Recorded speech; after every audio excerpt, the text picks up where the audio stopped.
like to call to order the workshop for the Mayor and City Council of the City of Taneytown for the month of December. And ask Councilman Bigliotti if he'll lead us in the pledge. I pledge allegiance to the flag of the United States of America and to the republic for which it stands, one nation, under God, indivisible, with liberty and justice for all. Good evening, everyone. All council members are present and accounted for. And we have quite a night ahead of us, I think. I don't ever remember in my 30 years of being on the council of having 8 unfinished business items to deal with and 4 new business items to deal with besides the regular stuff. So I encourage you all to stay on track. Our first order of business is the review of the minutes for November 4th, November 9th, regular meetings, and November 23rd, special meeting. Don't have any additions or comments regarding the minutes. Yes, I do, Mr. Mayor, if I can have a moment to address a couple things that are in here that need to be corrected. On the first minutes, a couple things I'd like to bring up, just to have a minute to put this back together here for you.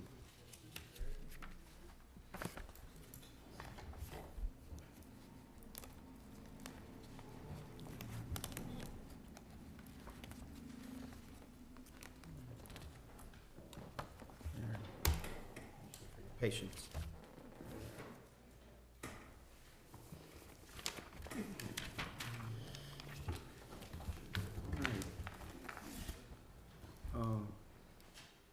On the first page of the November 4th draft, it says here, changes were requested on October 13 minutes. I want to know what changes. I think it's customary when we do minutes to write out the additions and corrections, that they must be listed in the draft minutes. What were the additions and corrections to the October 7th regular session that were discussed at the meeting? They are not listed here. It says, review of the minutes, October 7th, regular closed session meetings, October 13th, regular meeting. Changes were requested on October 13th. What changes were requested? Additions and corrections to the minutes should be in the draft copy of the minute because they were discussed at the meeting. Do we traditionally post? Those are the minutes that were approved last month. Yeah, Right, they were They were in approved. last month's minutes, right. What changes were made? It doesn't even list You it. just have to but refer to they're your in the minutes of minutes last that we month. approved last month, You just refer to them. okay? Okay. So you think that if a person wanted to find out what changes, they have to go back to the previous Absolutely. month? And Otherwise, they wouldn't have any. Well, I'd like that changed so that this reads as a narrative, so that you can tell Thank you, I'm with what sorry. is requested, what changes were made. When you say changes were made to the minutes, it's customary in every civic organization and a home improvement commission where I served for 4 years that additions and corrections are listed in the minutes. All right, one comment that I was gonna make, I'm taking the absolute opposite view of this, Don. I think these minutes are way too verbose. They need to be more succinct. They need to describe the actions that are taking and not discuss commentary that occurred during the meeting. It's just simply a report of the actions taken in the meeting. And Well, I that's all agree the with minutes you. should contain. I agree with you. Now, onto the city manager's report. The city annex is mentioned. I believe that's the old bank building across the street. What cameras caught the action where the car hit the downtown streets? What's attached to this building? What cameras are The there? one that's attached to this building? Okay, and so we know what, we have cameras just watching the front of the building? No, Okay, what camera is it? Cameras attached to the front of the building watch the street, people go up and down the street? The one that we're speaking about is the one that's attached to the front of this building. Okay, I wasn't aware that we had cameras watching the street. There's a sign out there in the parking lot that says so. Okay, all right.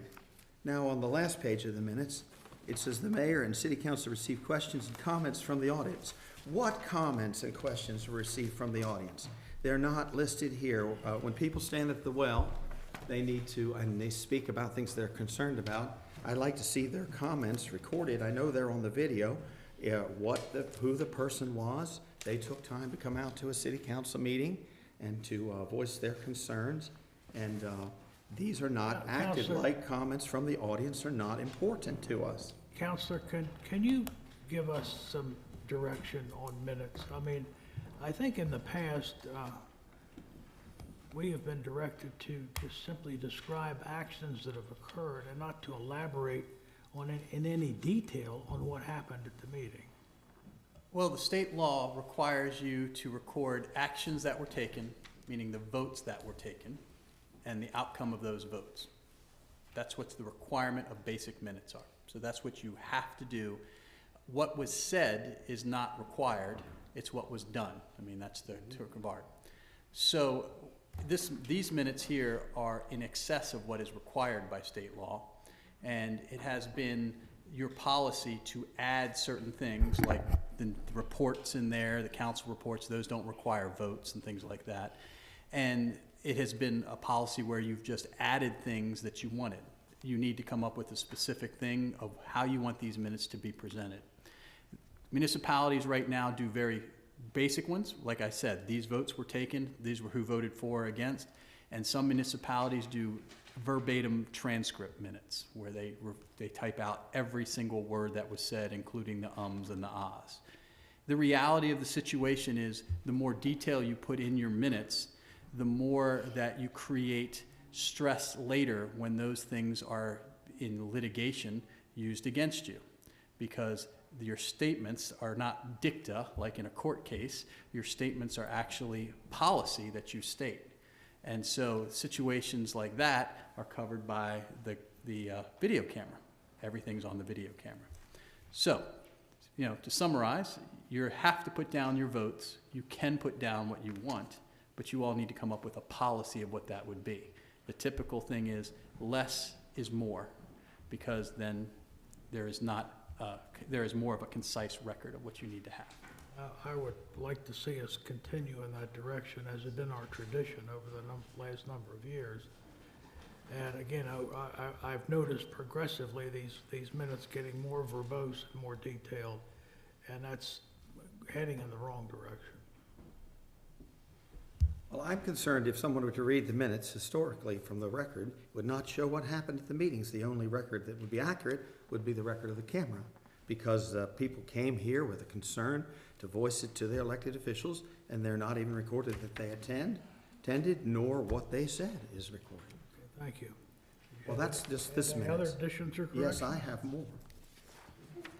I have the same question on the November 9th meetings. It says approval of the meetings on October 7th, regular session meetings, October 13th, regular with corrections. What corrections? If we discuss additions or corrections at this table up here, the additions or corrections that were discussed on a meeting should be in the minutes, because they're going to be voted on. People want to know what was voted on. Or voted on. What corrections, though? They're not listed in the minutes. Voted I on know last if Clara or whoever types these minutes reviews these, they can tell what was said and done and recorded accurately in the minutes. That action has already occurred. It's something that's happened a month ago. And that's what minutes are, actions that have already occurred. Right, And and the so I action that want we them to took be was to accurate, pass. okay? I want them to accurately reflect the additions and corrections to the minutes that were made by the city council members. They were reflected in the minutes of that meeting that we approved. What I corrections? don't understand it. It doesn't matter. Look at last month's minutes and you'll find them. Yeah. Don't go looking in this month's minutes. Well, I'm going to vote What against happened minutes last if they month. don't Well, you vote accurately against reflect. everything. It doesn't matter. If they don't accurately reflect what occurs at Enough of the You have that at right, the Councilman. meetings. What else do you have for us, Okay, Don? on the second page of the minutes, It says that the water sewer final report, Mayor McCarron announced a special meeting on November 23rd, 6 to 9 p.m. to discuss the actions listed on the report. I expressed concern that I would not be able to attend a meeting at 6 o'clock because I'm in graduate school and my class ends at 7 o'clock. And so this is inaccurate. This meeting, I believe, occurred at 6:30 p.m., not 6 o'clock. And that information was sent out by email to move the meeting a half an hour later. I think I won a half an hour in that effort. But the meeting on the 23rd was not from 6 to 9. It was from 6:30 to when it was finished. That's incorrect. It started at 6 o'clock, as was agreed upon. 6 o'clock. Yes. Okay, and at the bottom of the page, it says Councilman Frazier made a motion to withdraw a letter of support for the cannabis growing facility. It was seconded by Joe Vigliotti. Discussion then followed between the councilman Frazier, Vigliotti, and Zambetti. The vote was 2-3 with Frazier and Vigliotti in favor and Zambetti, Foster and Wance opposing. There's no discussion of what happened during that motion by the council member. We don't have any idea what was said by the council members on this amendment. It was a protracted discussion, and many points that were good were made, but there's no discussion. 3 citizens rose to speak during this period of time about this pot growing facility in Taneytown, and none of that is recorded in the minutes that it really happened. And that's the proper way of recording the minutes. Yes, thank you. That's right. Well, I don't think that's appropriate because it doesn't reflect accurately what happened at the meeting here. Okay? Try to understand what minutes are. Minutes Oh, I've done minutes for are not years. a transcript You've of done the it wrong. meeting. They're a summary of action that occurred at a meeting. That's all. Mr. Mayor, I move we accept the state's way of doing, Well, bring that up on Monday night. that we're gonna have to accept We the don't take state's way. motions. I was never allowed to make motions on minutes. Okay, I apologize, okay? Just knock it off, I'm tired of you. I've had enough, okay? All right, now on You're the, starting on the wrong foot again. on the November 23rd minutes, I think everybody knows that I have a master's, I'm getting a master's degree and could not attend this meeting. I have a handout But everyone has to set their that I can priority. give out so that you all know what I'm doing. I think you all know, you just don't tell the truth. You all know that this is my schedule for master's degree in the coming months, and that I'm going to do that so that you all don't say that you don't know what you actually do know. Well, Councilman, I object to your accusing us You know- of not telling the truth. I didn't say that. You just said that verbatim. No, I was not able to attend the meeting at 6:30 because Well- the professor in my class released us at 6:45 in Westminster. All of us have to make priorities, Tom. There's no way that You we'll all ever knew that. find, if we have a special meeting, there's no way that we'll ever find all 6 of us that have the same schedule and are able to meet at the But same you all time. knew that, that's my point. So we have to make it so the majority can attend. Okay. If you choose not to attend, that's a decision you make, that's all. No Okay. one's gonna give you a I didn't block choose mark not to or attend. anything. We respectfully give consideration to people's schedules in other parts of our town business, and I would request the same from you all. Okay. On the reduction of fees, the motion to table until December mayor meetings means the reduction of fees thing should be voted on today. Is that correct? It'll be voted on Monday, I On assume. Monday, that's right, on Monday. Okay. On the bottom of the page, reduction of water and sewer rates, it shows that I spoke about this proceeding. Okay? I didn't say that there wasn't a need for sewer rates to be reduced to equal water rates. I said it was an injustice, and that's my exact words, and you can watch them on the video, that the sewer rates were twice what the water rates are. And So you should say, we that's need to not what I report that. said.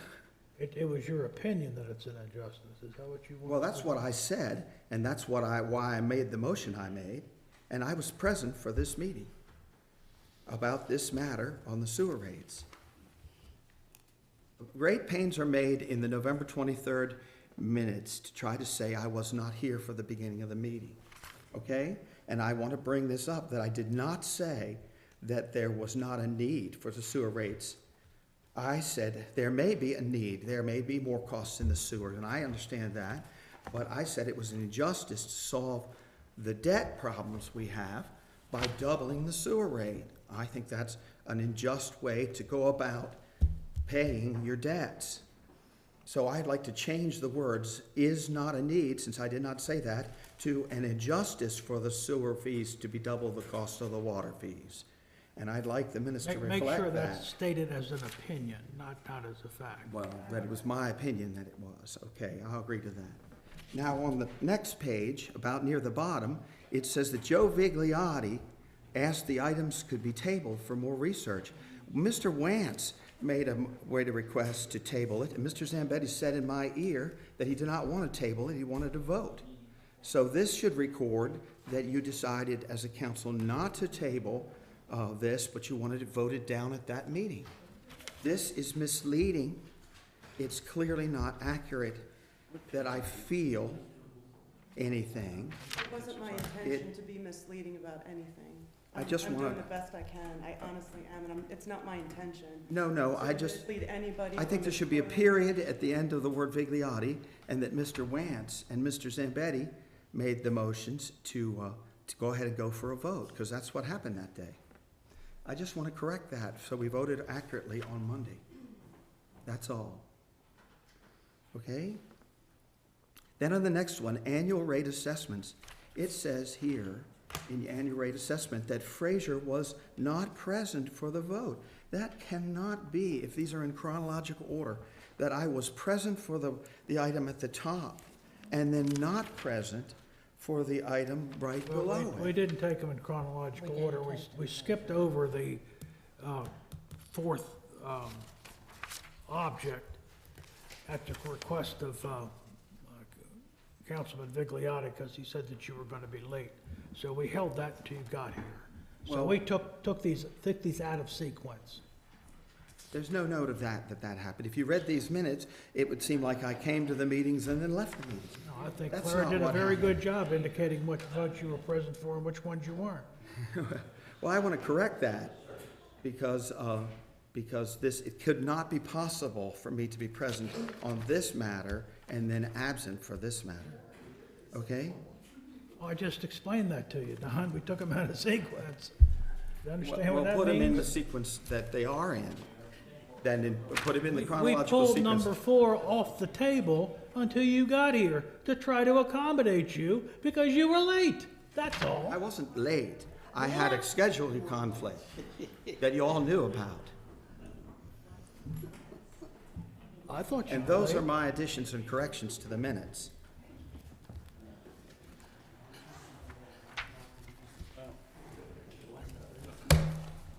Well, we have spent 20 minutes on something that should have taken 3 minutes. And my opening comments about we got a lot to do tonight is amplified by 20 minutes now. Mayor, So, anyone else have any additions or comments? just one, and I'm so sorry, on It's all right now, Joe. November 23rd, that said the mayor and city council met at 7:30 PM. It was 6 PM. It was 6 PM. There's another mistake. I have it written to 6:30. I was supposed to bring that up. It's not 7:30 PM. And that's all from me. That's correct. I agree with you, Joe. All right.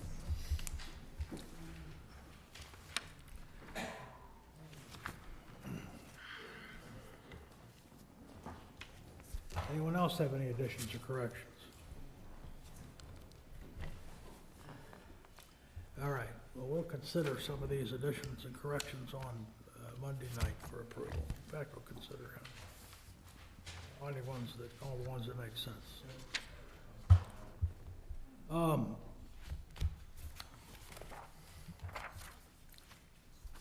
Next Next is resolutions, ordinances, and agreements. Nothing for introduction this month. We have for adoption the water allocation for December, as is our custom to adopt water regulations, water allocation for each month. Anyone have any questions on resolution 2015-15? Yes, I have a question on the water allocation plan, okay? I would just like some clarity on 2015-15. When we allocate these through January the 11th, are we gonna have to vote on this again, that they would receive another month's worth of water? Is that what we're doing here? Yes. We have to make sure that we have water reserved for people who have registered lots in town. Yeah, these are not new projects. These are existing Existing projects? projects, yes. That's correct. Okay, all right, I just had a question on that. Thank you very much. I do have a question on that. Meadowbrook will be on here when?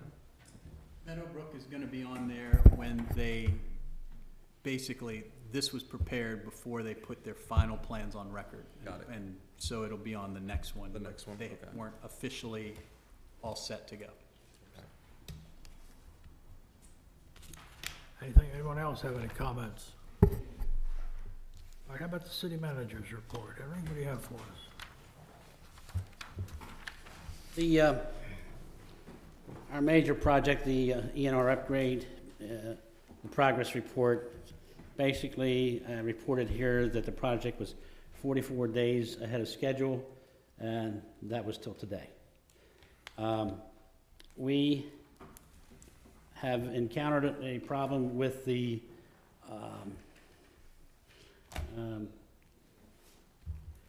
diffusers in the wastewater treatment plant. We had tested prior to this using the old blower motors, and once we put the new blower motors in and tested again, the diffusers will not make the requirements that we need. The diffusers have been in since the origin of the wastewater treatment plant when it went to a BNR. So that's going to cause a bit of a delay, and we're going to eat up some of this 44 days, but we still expect to be on time with completion. Right now, the major holdup is really delivery of the parts. Okay, the water billing system, in your packet, under the IT, you have a recommendation for the award of the water billing system. Can I ask a question on that, Henry? Sure. In our discussion about that water billing system, there was a request made that the new system be able to bill on a tiered level. Will this new system accommodate that? Right, tiered level in both respects. In other words, we checked on it. It can do the tiered level as far as based on consumption of water, and it can also do the tiered level of the fines, the 5%, et cetera. So, yes, it can do both. And it also has a capacity for people to pay online. Yes, Will there be additional charge to those people who pay online? yes. But I think it's less than what we had been. Anyone else? Comments for Henry? Wait a minute, I'm not, He's not done. I am really not. Oh, my goodness. Oh, no. Well, let's go then. Also, today, and rather late, is the bids for the MIA grant, installing the lights. And there's a recommendation. Thank you. Thank you.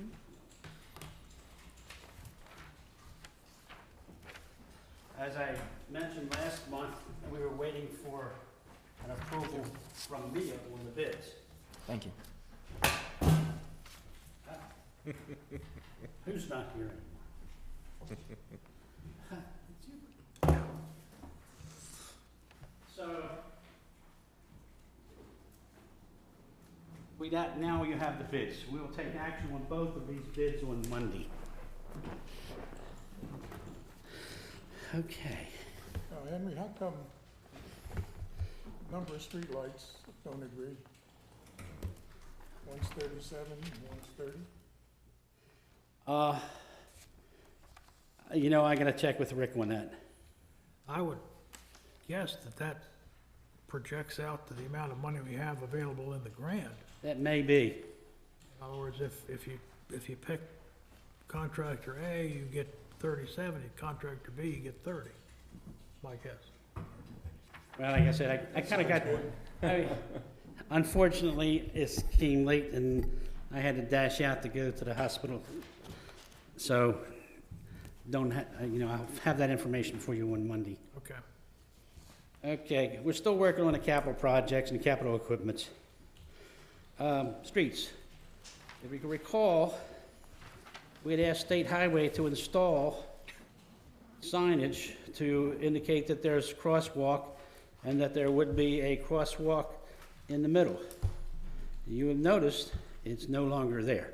That's why we can't have anything Within nice. 24 hours of placement, there was sufficient marks on the thing to indicate that it had been hit many times, and it has since been hit and gone.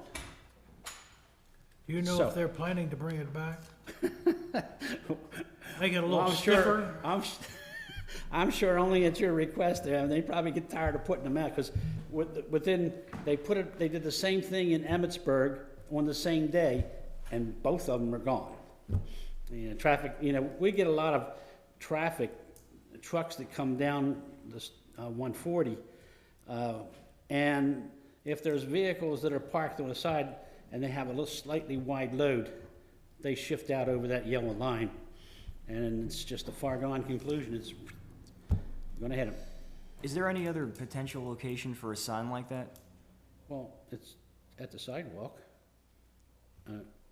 You mean in this, we've put 2 signs up on either side, metal signs on a frame, one's right across the street, and the one was requested to be put in the middle of the street. Right. Just for council's information, I had the citizen who originally requested that sign thank me for putting it up and say she understood. Make a valiant effort. That's right. You know, there is- So if you want me to, I can go ask State Highway if they're, got more money in I their just budget. ask if they're planning to put it back. I mean, if If I were them, I know the answer, because but, somebody's I will gonna ask. ask me that question, are they gonna put it back? I got asked that question on Saturday, and that was why I'm glad that Henry brought this up. I too got asked that question. Well, I can, I was already asked the question, I said I didn't know, so we need to well, find out. and the answer to that is I don't know either. I guess, State Highway will probably do it again. This is about the second or third time they've done it. And, I guess they'll do it until they run out of money. Well, Well, you know, again, if we just get an answer so that Sure. we can answer the people, that's. Right. There is another option. You've seen the blinking lights. Yeah, I talked to Okay. Governor Staff about that. You can get those where they're push button. So they're not blinking all the time. But when you want to cross the street, you push the button and the lights will. Maybe make a Start request flashing. for something like that, Henry. Well, if you recall, during Streetscape, we did have that in the plan, and that was taken out because of money. Not our money, state's money. But approach it from this standpoint, since they keep running over the sign, how about putting lights in the pavement? It'd be cheaper in the long run. I agree. That's a good idea. If it was in your original plan, to ask the Hogan administration to On the street. fund a more extensive one consistent with our original plan. They have lots of money.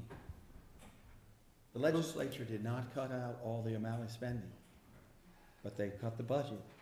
And so Well, there's extra monies available at the state. Are we talking about the kind of lights that are in the street, like we did the Streetscape? Or are we talking about the ones up, anybody been up to the Hanover Utz factory where they have that? Yes. They have that there? Yeah. I'd rather have them in the crosswalk, that's what I would prefer. Well, but that's going to mean tearing up the street. Yeah, they're gonna have to take up the street again to They do won't- that. I wouldn't do that. Up at McDaniel, they have them too.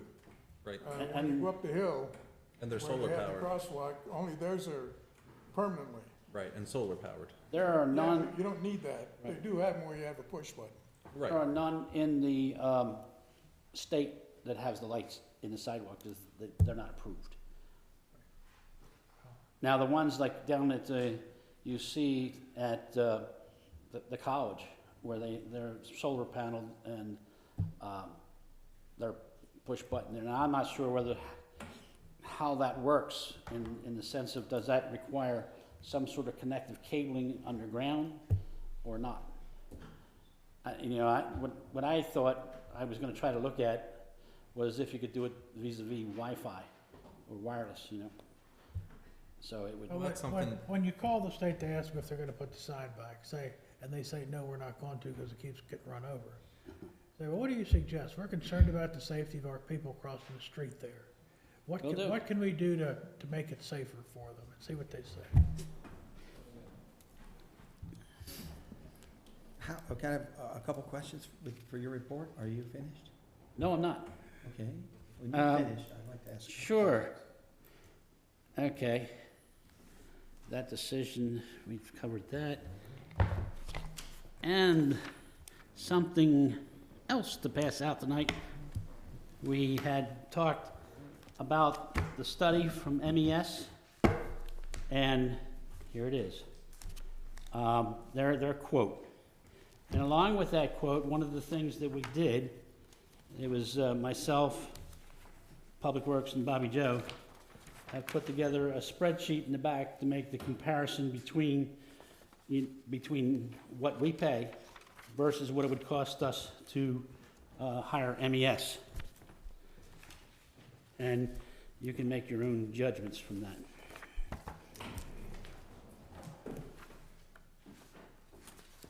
Thank you. Thank you so much. That's encouraging. Not after you see the numbers.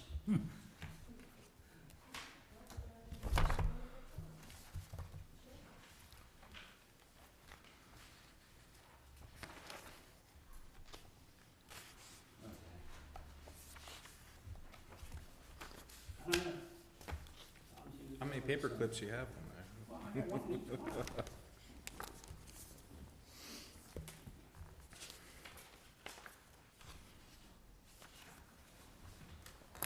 Okay. Whoops. All right, well, let's read that and be prepared to discuss that a little bit on Monday night. Probably won't take any action on it, but at least we'll have some discussion about it. Well, okay. What else for us, Henry? Just a couple, everybody clear on how this thing, the spreadsheet works?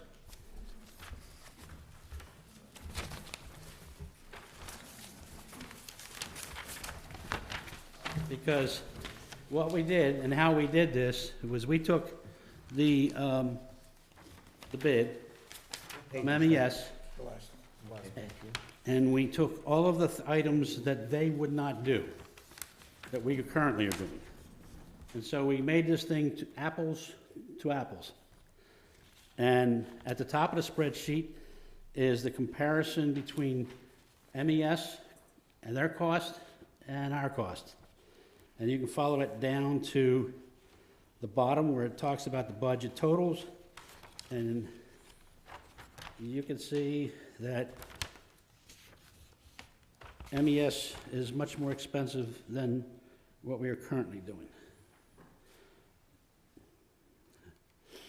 And then you go into this, the bottom line, the bottom section of this thing, it says city expenses that would still occur if MES contract was signed. And a lot of these, currently, like the very first one, the labor for jetting and televising, that's in our current budget. And we would have to go, do that outside of the budget. And snow removal, we currently use the snow removal, sludge hauling, mowing, consulting engineering, legal, still gonna have legal, So that's kind of how this thing works out. When the top part is making a comparison between our budget and MES's proposal, the second part would be the the additional things that we would still have to do outside of our budget. All right, so what you're saying is, that the MES proposal for 617 is what they would provide to operate a water and sewer plant. And what you're saying, our current budget is 1.4, No. and we provide all that other stuff too. So really, what you have to do is subtract 617 from 1.4 to see what the difference is. No. No? It's, the first column is description of the actions that they're going to do. Okay, The second column is what MES is bidding and what it costs. The next column over is what the city, we do. what we do. And the third column is the difference. Okay, so, Gotcha.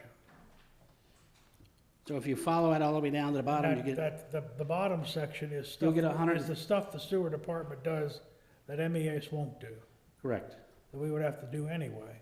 correct.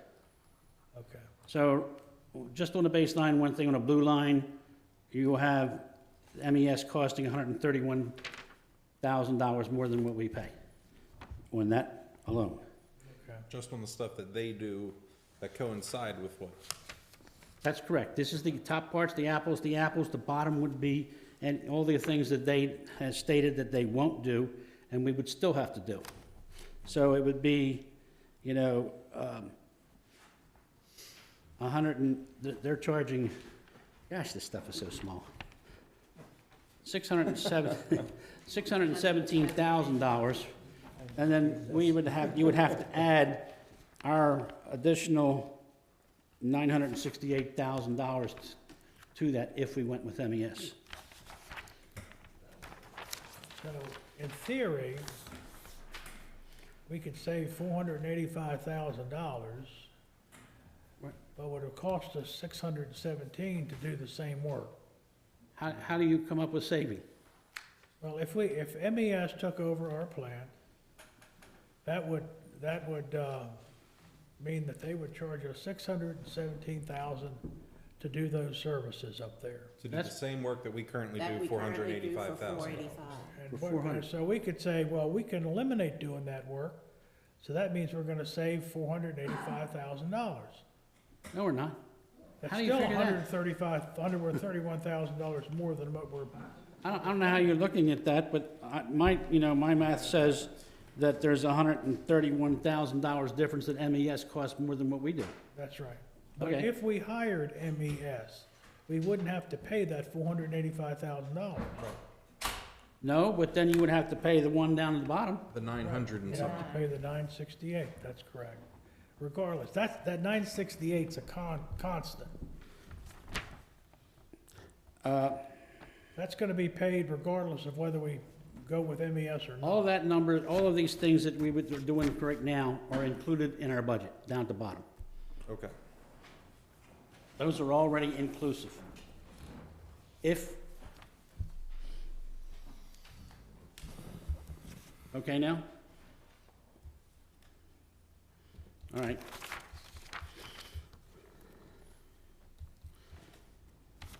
Any more questions, Mayor? No? No, I understand it perfectly. Let's see, the funding, the 617,000 is for the remainder, no, it's for all of that. No, it's for a year, yeah, it's for a full year. So it would be the 600, so you can see right from the very get-go, when you do the equivalent comparison, they're already more expensive by $131,000. Just the things that they would do. There's no savings. This is gonna cost us a bundle of money. So, I mean, if you really wanted to look at the numbers, and I didn't do the addition, it would be the $617,000 plus the 900 and some odd thousand dollars that we would still have to spend anyway. That's well done. the cover letter's dated November the 23rd, and so I appreciate you doing that extra work to get that quote on the table. I had one final question, if you're almost done your report. Yeah, I think so. Okay, good. On the first page here, December 2015, it says the award for the MEA grant will be done in January 2016. Okay? What are I'm you reading saying? from this page right here, City Manager's Report, quick Yeah, okay. project. My question to you, Manager Hine, is there a provision in our procedures that projects above a certain amount have to come to the council for approval? Every one of them do. Every one of them. Every one of them do. So there's not a procedure with dollar value on it. I was considering making a motion in future meetings to say that you have the authority to make certain purchases up to a certain amount of money, and over that amount of money, I already have that. You have that, I already yes. have you that. have to come to the council for a vote. But I already have that. But this is more of a contractual issues. So there is no procedure? Where, Yes. what I is the had, threshold? my limit is $50,000. I was wondering about that. But on these things, I typically bring them to council every time. And it's more of, you know, when I enact that portion of the thing is when we have to do something rather quickly that I can't get it to the council. It's more of an emergency situation than I ever use that. Okay, I was not familiar with that number, but thank you for that. It clarifies it in my mind. Thank you so much. Do you have any questions for Henry? Is there any questions on the departmental reports?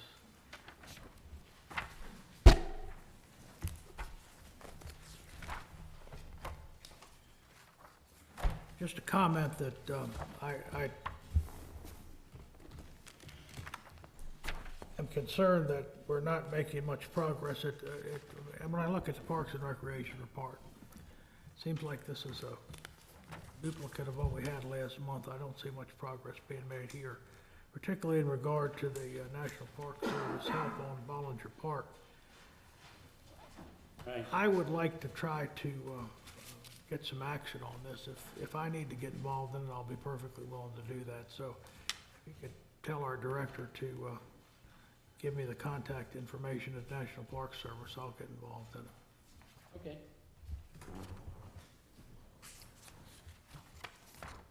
I have a question on the economic development report, just inside of your spring binder folder. It says here, Councilman Foster will discuss the economic restructuring under new business. Can you explain to me what the economic restructuring that's going on with Councilman Foster and Jim Wyprick? I don't know about it. It says Jim Wyprick has convened a committee with new members. They have gone back to the incentive program to address making it more attractive for a better market strategy. Councilman Foster will discuss this. I want to know what's coming on that and what has been done on that. That's going to be discussed under new business, is that correct? Well, yeah, this is a program that's in place, and it's been in place for several years now. Is this the facade grants? No, it's not the facade grants, it's the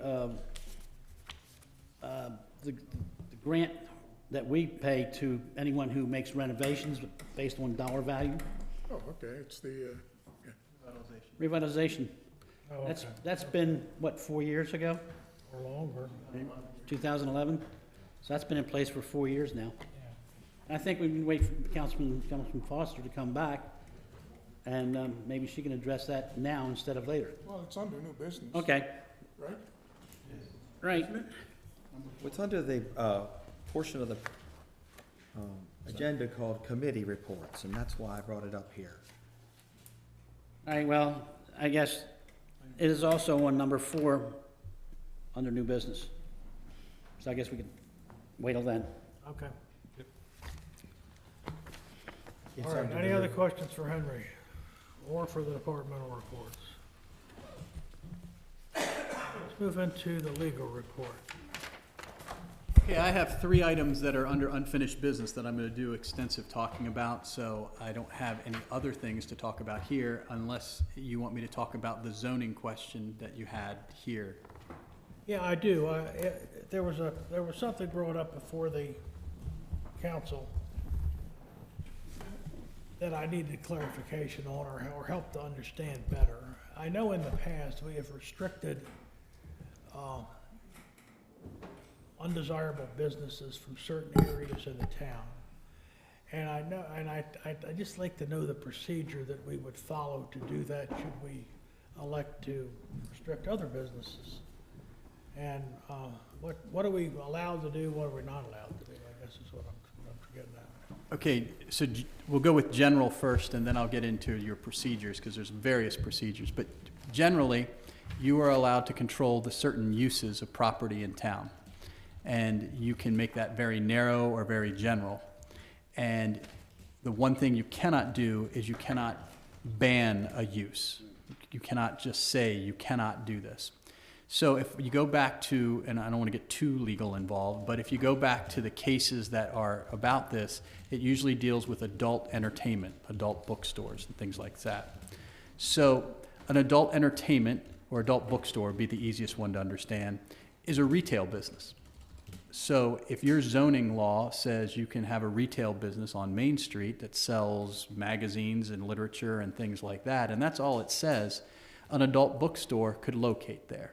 So throughout the country, when that was litigated, it was in the mid-'70s, they basically came up with a thing saying, you know what, we don't want that type of business on our Main Street, so we're not going to allow that. And in fact, we don't want it in our town at all, so we said that adult bookstores are not prohibited, are not allowed in town. They're prohibited.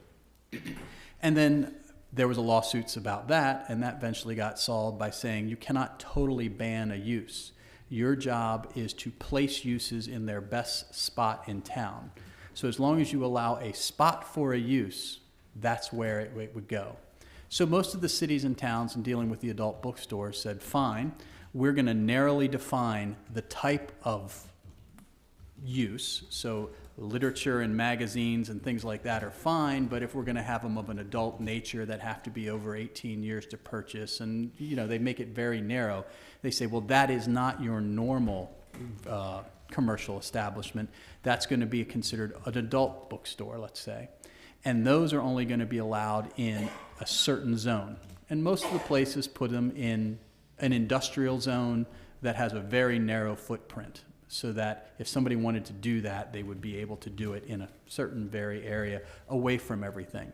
The practical side is, yes, you could do it in those areas, but who's going to do that if you're doing it in like a pole barn shed type thing? So most people just makes it doesn't happen.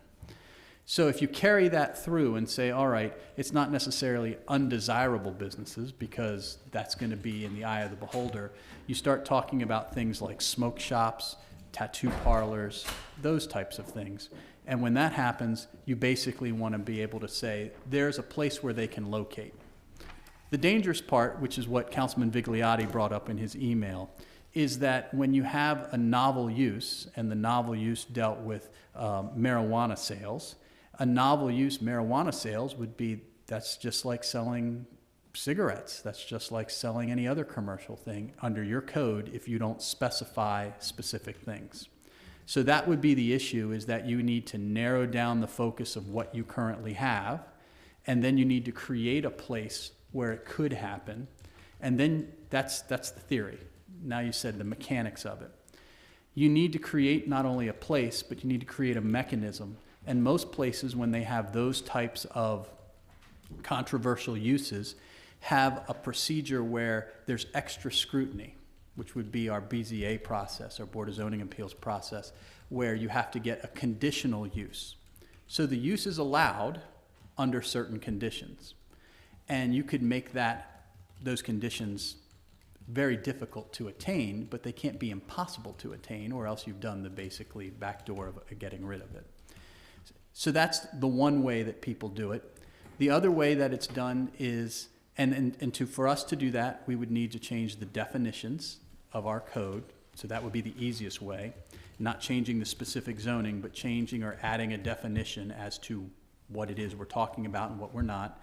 And then we would need to add a place in one of the zones that either already exist or create a zone, which I don't think you'd want to do, but a zone that already exists that allows that use as a condition.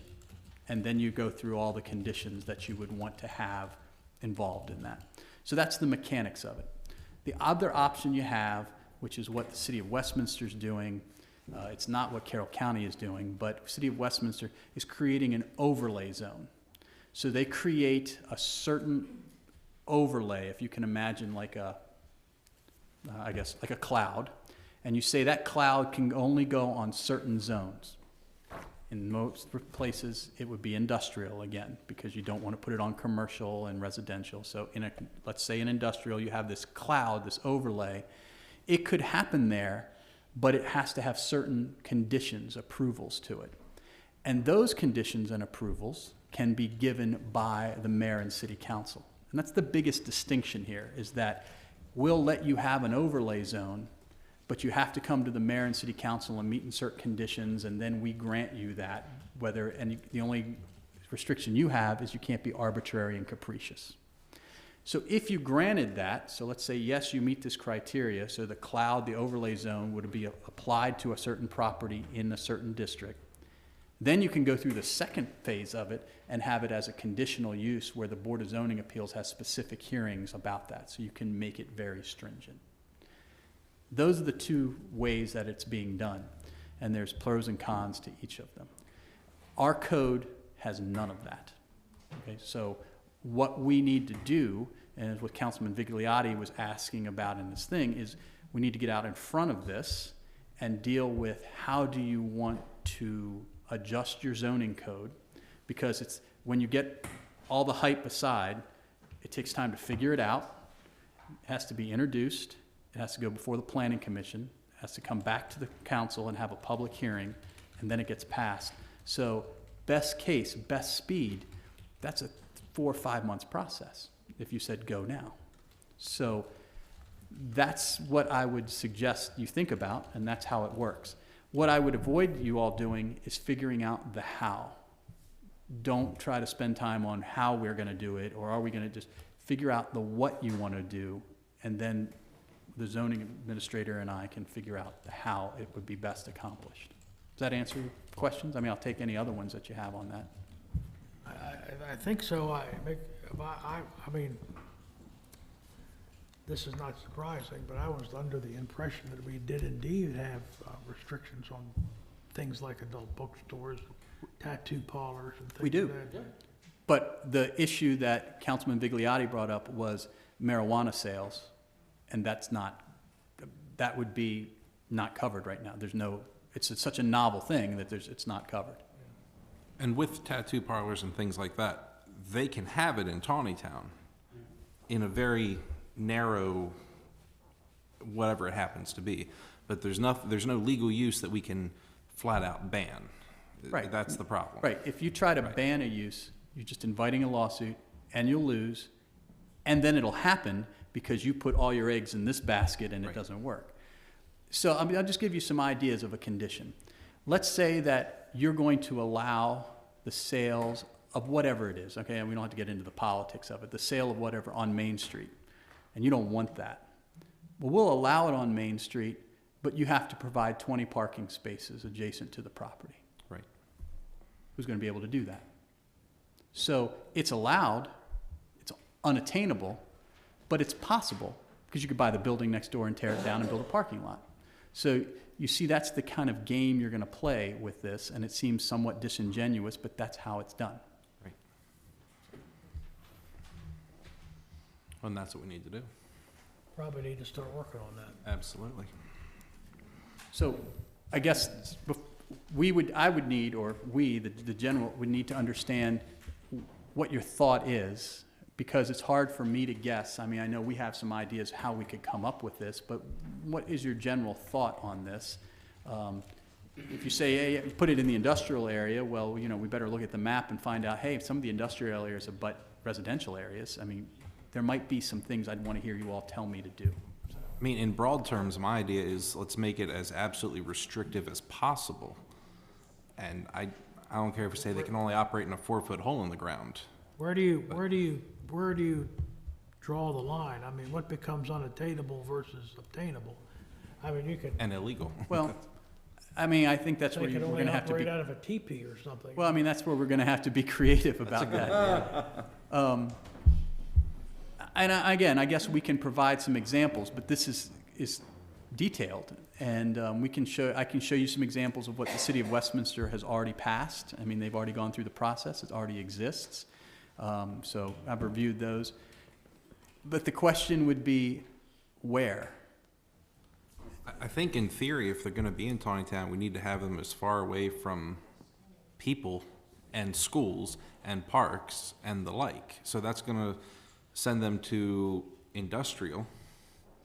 And so, but then we have to worry about, you gave the example of parking. Well, in industrial, it's much easier to get parking spaces than downtown. So, I mean, But that would be, you're kind of directing it and allowing it there. Using the parking as the leverage would be.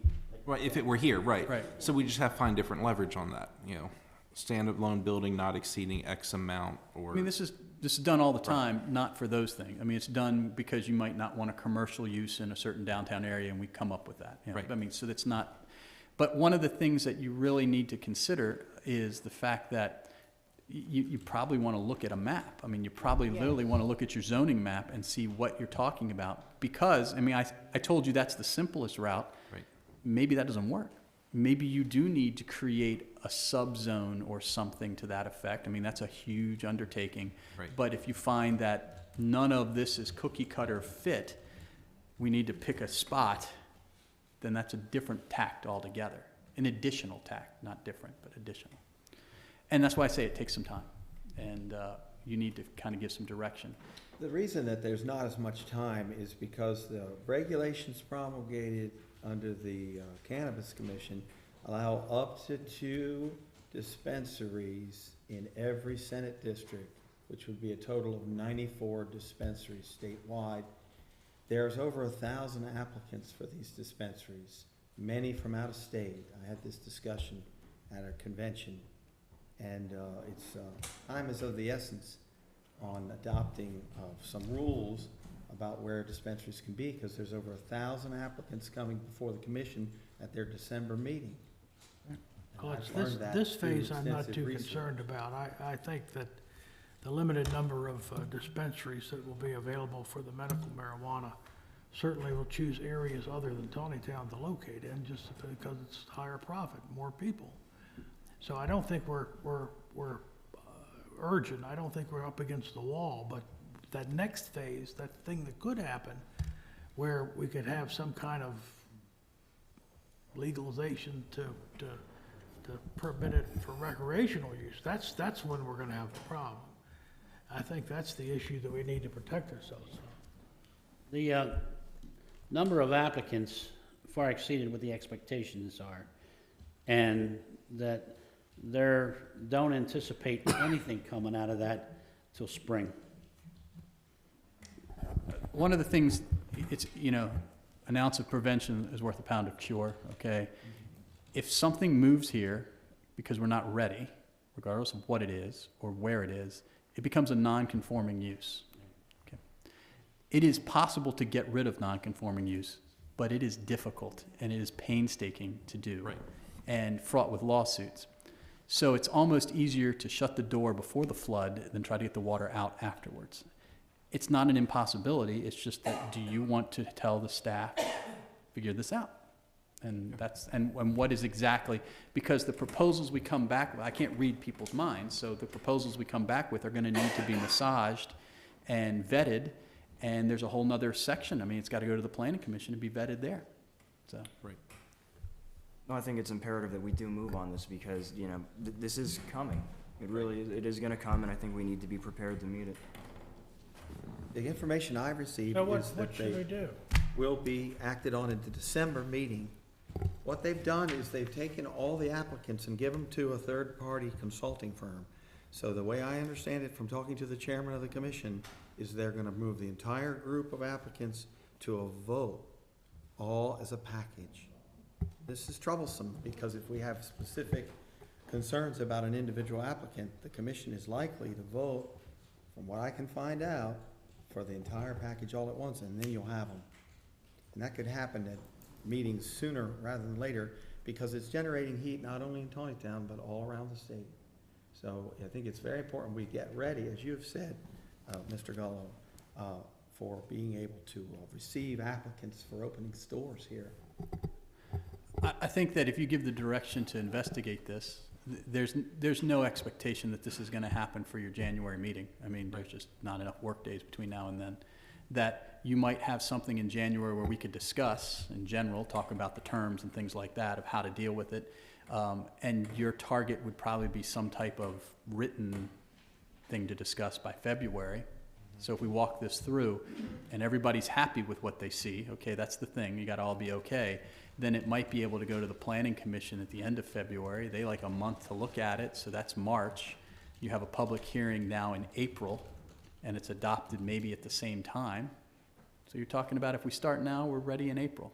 I don't think you do it much faster than that. And I don't expect licenses, Every journey begins with its first step, so why don't we take so that let's first step? start stepping. Good point. Do we have to make that in the form of a motion Monday night to give a direction, or do we just consent to a general We direction? all I consent think if to you're all move general with consent these. on that, and one of the things I can do to move the ball is I will email you eventually the copy of Westminster's. I don't recommend going their route, but you can at least see what they did to deal with this. It's quite involved, because they want to make sure they're not challenged later. So we'll get into that, maybe we'll talk more about it on Monday. Good. So we'll start I stepping think on that. we ought to look at the zoning map Monday night to see just what we have. Right. Jay Agree said with that that. wouldn't be ready until Oh, February. the map, we have the Map. maps now, I would like to do that. That would help me. just the map, okay? We Our have- existing zoning map, right? Jim? Can we have zoning Okay. maps Monday night to look at? We'll give some zoning maps, I put agree one with up that. on That there. would help me. Jim is here tonight, so. Yeah. Okay. Now, what are we really talking about? We're talking about dispensaries, That's what I was talking about. processing facilities? Well, There's two more. Yeah, okay? there's Right. two different things here, and I think they're used interchangeably. I want to know what we're talking about. I know, like, What you just, okay, what I just talked about can apply to anything, okay. okay? Oh, okay. I mean, you tell me what the target is, and this will do it. I just need to know what the target is. But the problem we have is I know maybe 70% of what I need to know on the state process.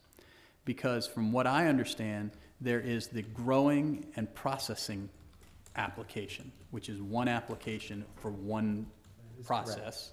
And then there's the dispensary application, which is your second one. So, and I don't know how this works, okay? I don't even want to know, but I assume when you grow stuff and then when you do whatever you do to it, that's called processing, and it's all ready to go, and it goes to a place to be sold, and I would think that would be the dispensing.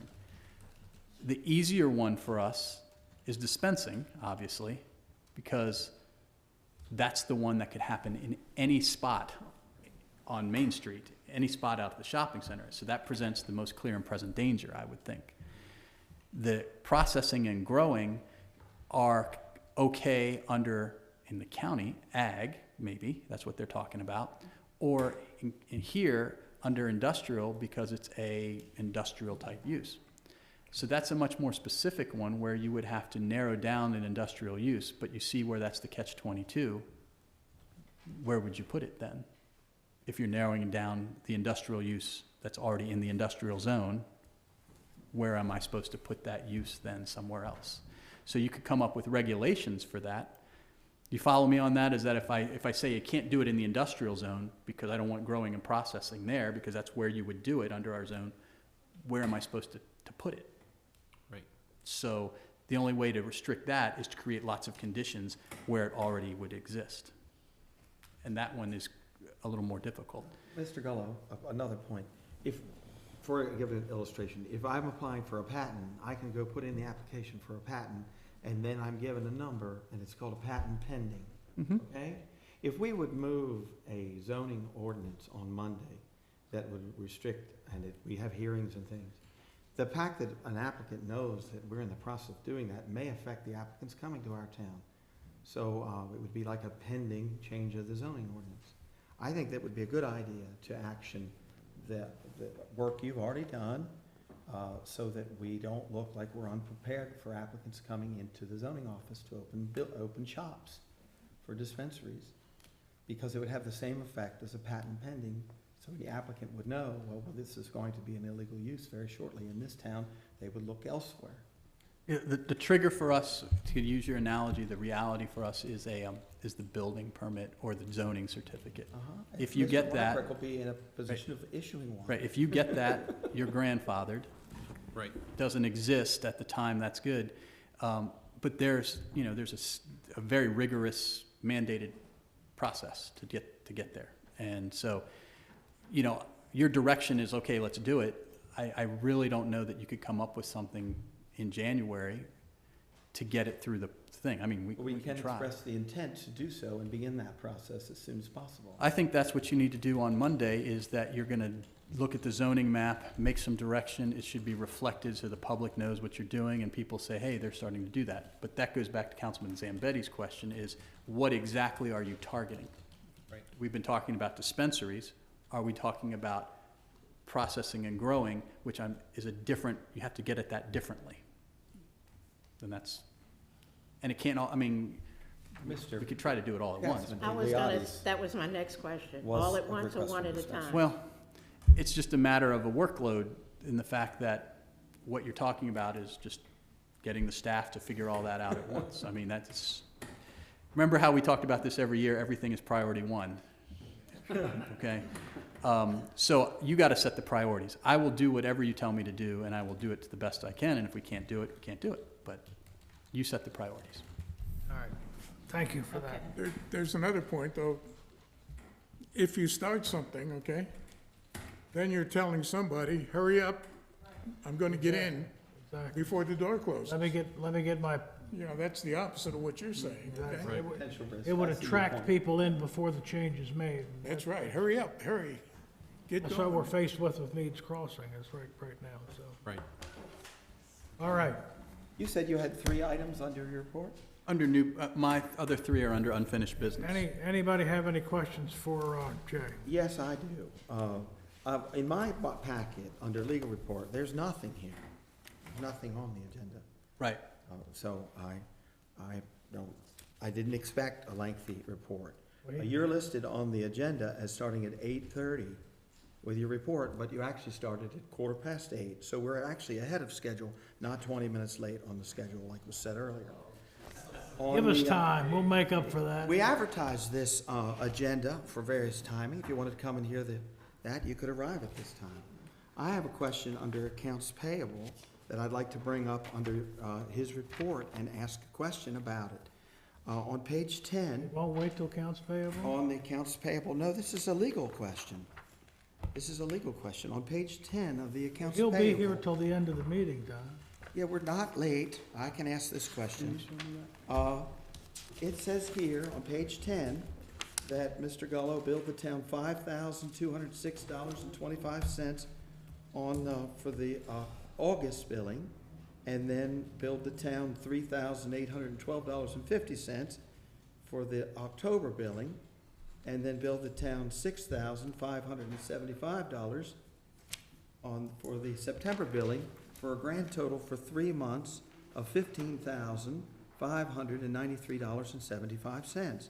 So my question to Mr. Gullo is, what did we do for $15,593.75 in the last 3 months? I got an email since the last council meeting of a meeting that was called, I think was totally unnecessary. I asked a question about a buffer on the tree zone behind Morning Frost, resulted in some meeting that required your staff time, according to the email I got. So what are we doing for $15,000 in the last 3 months? I think that meeting was totally unnecessary just because I brought it up No, in the meeting. we, Okay. First of all, let me clarify something I didn't know the answer here. to whether there was a buffer or Let not. me clarify something here, for your benefit, for your future benefit. The accounts payable are approved by me, and the checks are signed by me. So I've approved everything that's been here. The only thing you gotta do is object to it or accept it. If you want to look at the detail, you can come into the office, make an appointment, come into the office and examine the Well, I invoice. have my attorney just like right I here. have. Maybe he can address what projects, since there's nothing This is in the not the place to report. do that. We don't There's have that no information report before us. between these two folders under legal report. You're out of order, What Councilman. was We'll move done forward. for $15,000? We're- He could talk if- to me about that. When you examine the report and challenge what you see on that report, then bring it up in specifics.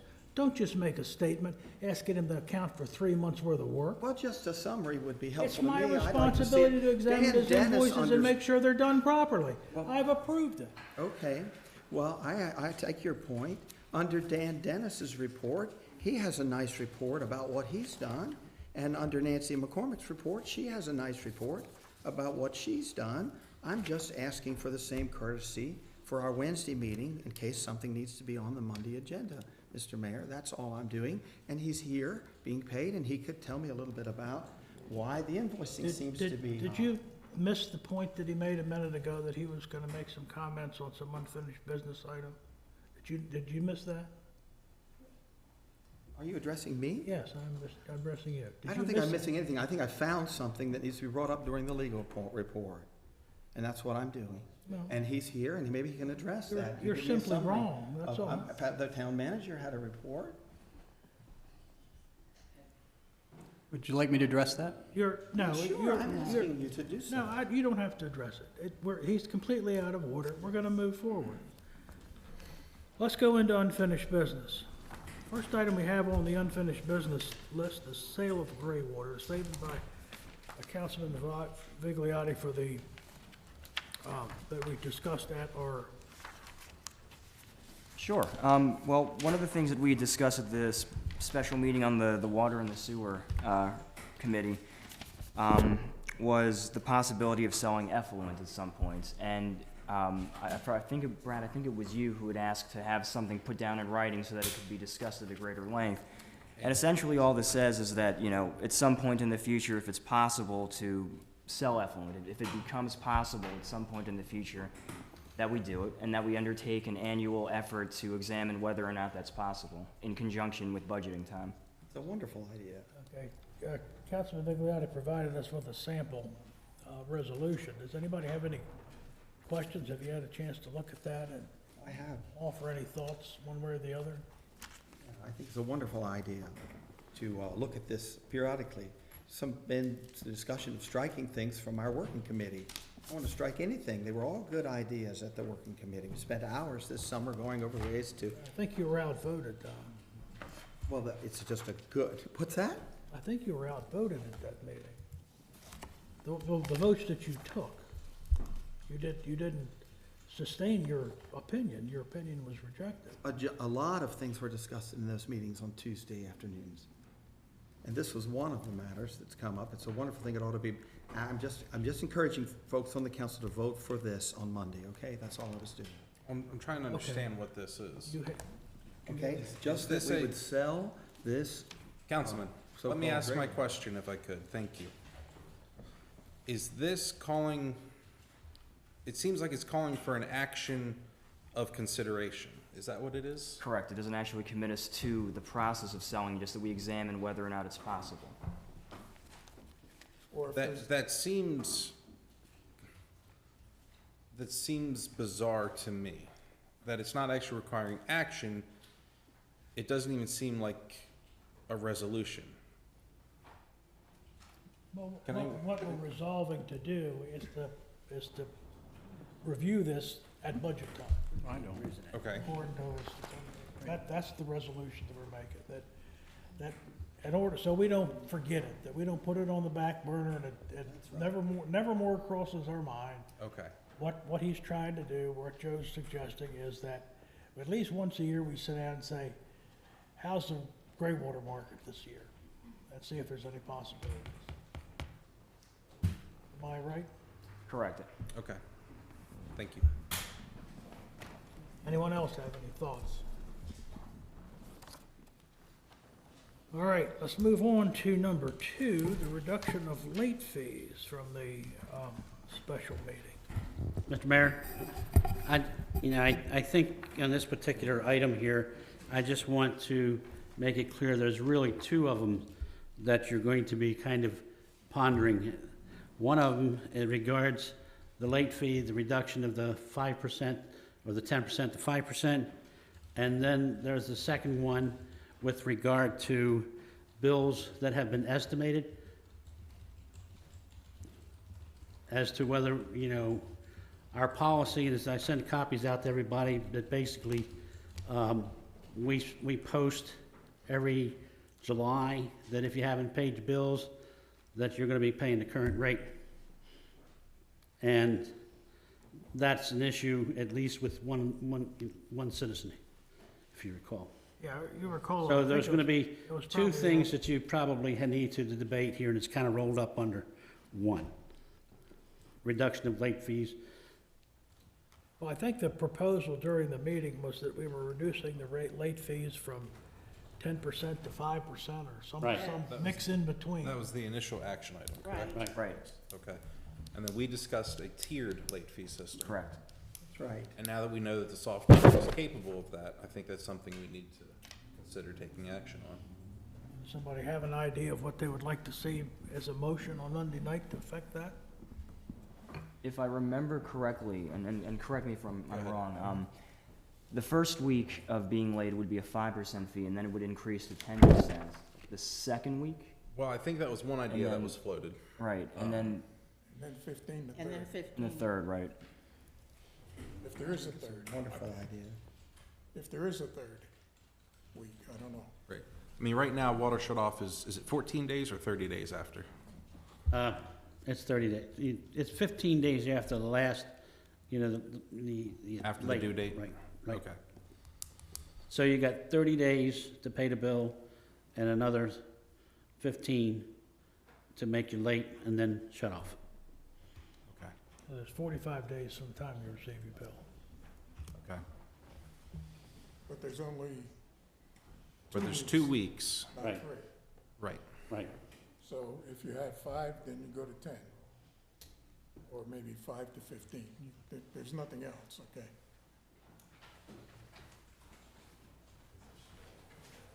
I want to clarify, Councilman Zambetti, you could probably answer this better.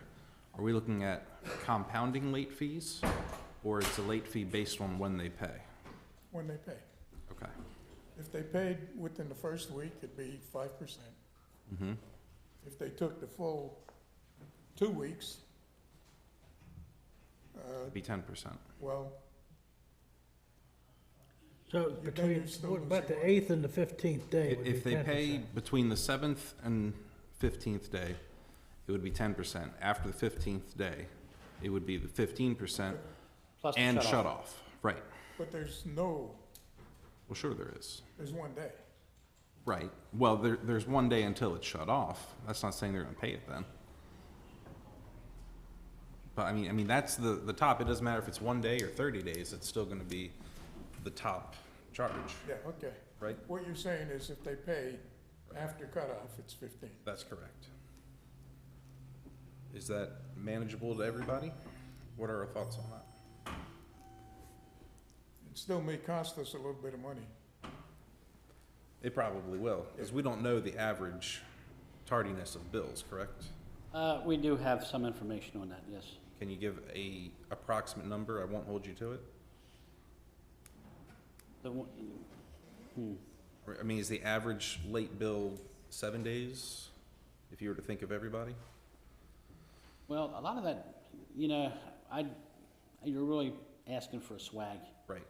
And one of the things that, you know, I can get that information, and I can email it out to everybody. Yeah, you had given us some good data on that late fee breakdown in our question and answer this past Right, summer. so we do have, it's old data, Right. but But the structure that we just discussed is capable, or the software is capable of doing that, correct?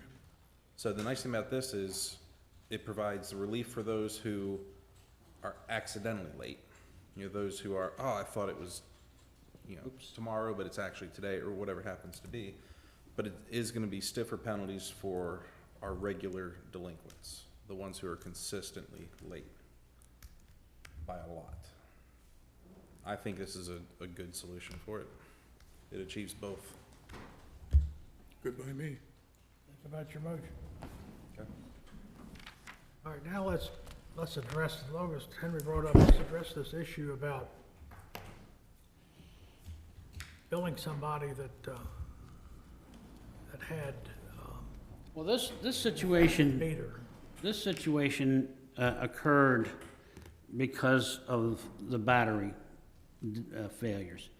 And what the individual is asking for is us to prorate across the time period by the rates that were in effect at that time. The real problem with that is we don't know how much was used during each one of those periods.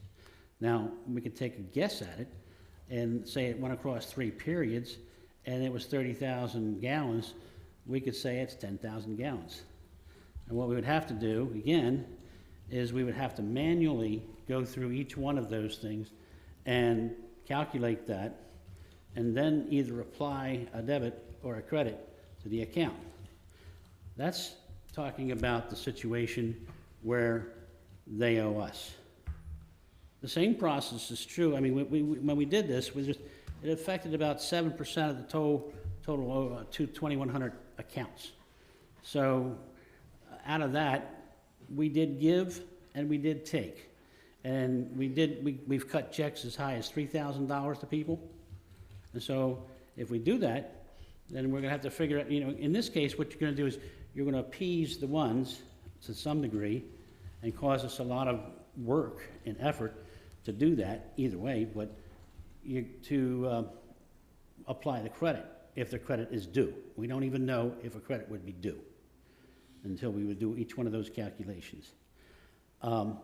Then, on the other hand, you're going to upset those who got money because you'd be taking that money away from them. So that's the dilemma that you got to address. And we have in our newsletter every year on July 1, I send a copy of that to every one of you, and it basically says that if you haven't got your debts caught up by now, then you will be assessed at the current rate. So it's contradictory to the policy that we have in place.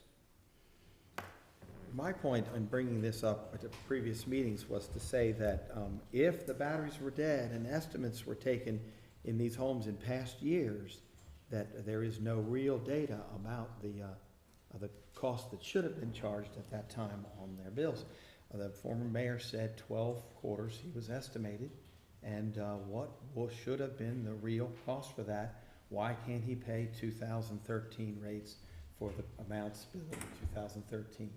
Why does he have to pay 2015 rates? So that's what his question was, and the person who was emailing me all week, what their question was, if these estimates were taken, what was the usage and what should have been the billing? And that's, I thought I was clear about that you can't determine what was used in each of those quarters. We have a situation where you have the last accurate reading, and then there's a period of time where it estimates. Then there's another accurate reading that's taken. What happened in between, we don't know when it occurred. Okay, so the best we could do is, at the very best, as I described, is take whatever number that is and divide it amongst the quarters, apply the rates, add it up, and either apply debits or credits. So you're saying that you would apply the rates at the time the estimate was made, so people could get caught up at the rates from previous periods? No, I didn't say that at all. Say that? Nope, that's not what I said. That's what I would suggest on Monday, that we allow these few people It's not who few. had protracted estimates to pay the adjusted amount to put this behind us, because it's a scandal that many quarters had gone by without any idea how much water was really used because the batteries were dead. And again, I will make the statement that on each bill, every quarter, there was a statement that said that you needed to contact us because we were having problems. But there's not many of these people that are upset, and so I would minister to that need by giving them of that one concession. It's not a permanent adjustment. The Taneytown Record article made it appear that we were gonna bill all those past due amounts at the 2015 third quarter rate. And That's why I exactly think what people it- would be agitated. Well, they're not, well. That makes sense to me. I would be agitated if I can understand their point of view. It's only a few people. It's not a few. Well, you have $40,000 worth of late fees in the information I was given this summer. But that's, Is that- And so, that has not nothing to all do of with- those people have this problem of a battery That's- dead estimate. The That's not late fee including and that this number. doesn't go together. They're two separate items. yeah, that's not the same. They're separate, they're different. A late talking fee is about- occurred when you don't pay the bill. Right, these people On are top. asking for adjustments on the past amounts paid. And I think that they have a good point, if they don't know the exact amount. You said in your own words just a moment ago, that you don't know really on those past quarters. So then how would we, so then that's my point. You just made my point. How do you figure out what they get I if would- you don't know what they used? Well, seem to know what they owe, because they tell me about it. How could they know? I've had these couple people we've been emailing about write out what their bill ought to be to me. How do they know? Okay. How do they know? Right, I know what my bill ought to be, but it's higher for some reason. Mine tends to be higher than what I think it ought to be, too. Right, I have the same That's thought. to me why they're agitated. The fact is you have an accurate reading, and then you have a gap. And what happens in between the gap, no one knows. The only thing that we do know is that at the end, when it's fixed, there is a settlement. There is a settlement of the thing, because it's not all the money either, because during that period of time, it's being estimated. They're getting bills. They're paying estimates based upon what we think they should be. But let's be very clear about what's doing the estimating. It is not the water meter. That's right. It is the billing system. That is And let's clarify, everyone keeps saying water meter battery. It is not the water meter battery. The water meter continues functioning regardless. Right. The battery is simply what allows it to transmit to the passing vehicle what the usage is. Water meter never stops. They are truly using the water that they're understand being that. billed for. Okay. But in general, that's a clarification. It is not the water It's a meter helpful battery. one. Thank you for that. The next question I have is, if we agree to do it to the 2 or 3 that are complaining to you, do we open it up to the 215? You think there are 215 people? In the beginning, there was a number of 215. Some number that way. Okay. that's Roughly that. great Now, out number. of that 215, there were, again, on either side of the equation, there was money that we took, that we were owed, and then there was money that we owed.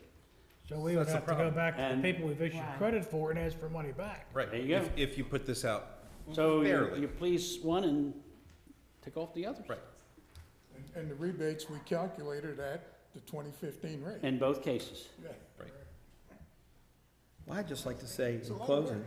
that in looking at the agenda, I'd like to thank Councilman Vigliotti. He's mentioned in all 3 of these items we just discussed as laboring extensively on trying to solve these problems. And I appreciate it, Joe, the work you've done to get these on the council agenda.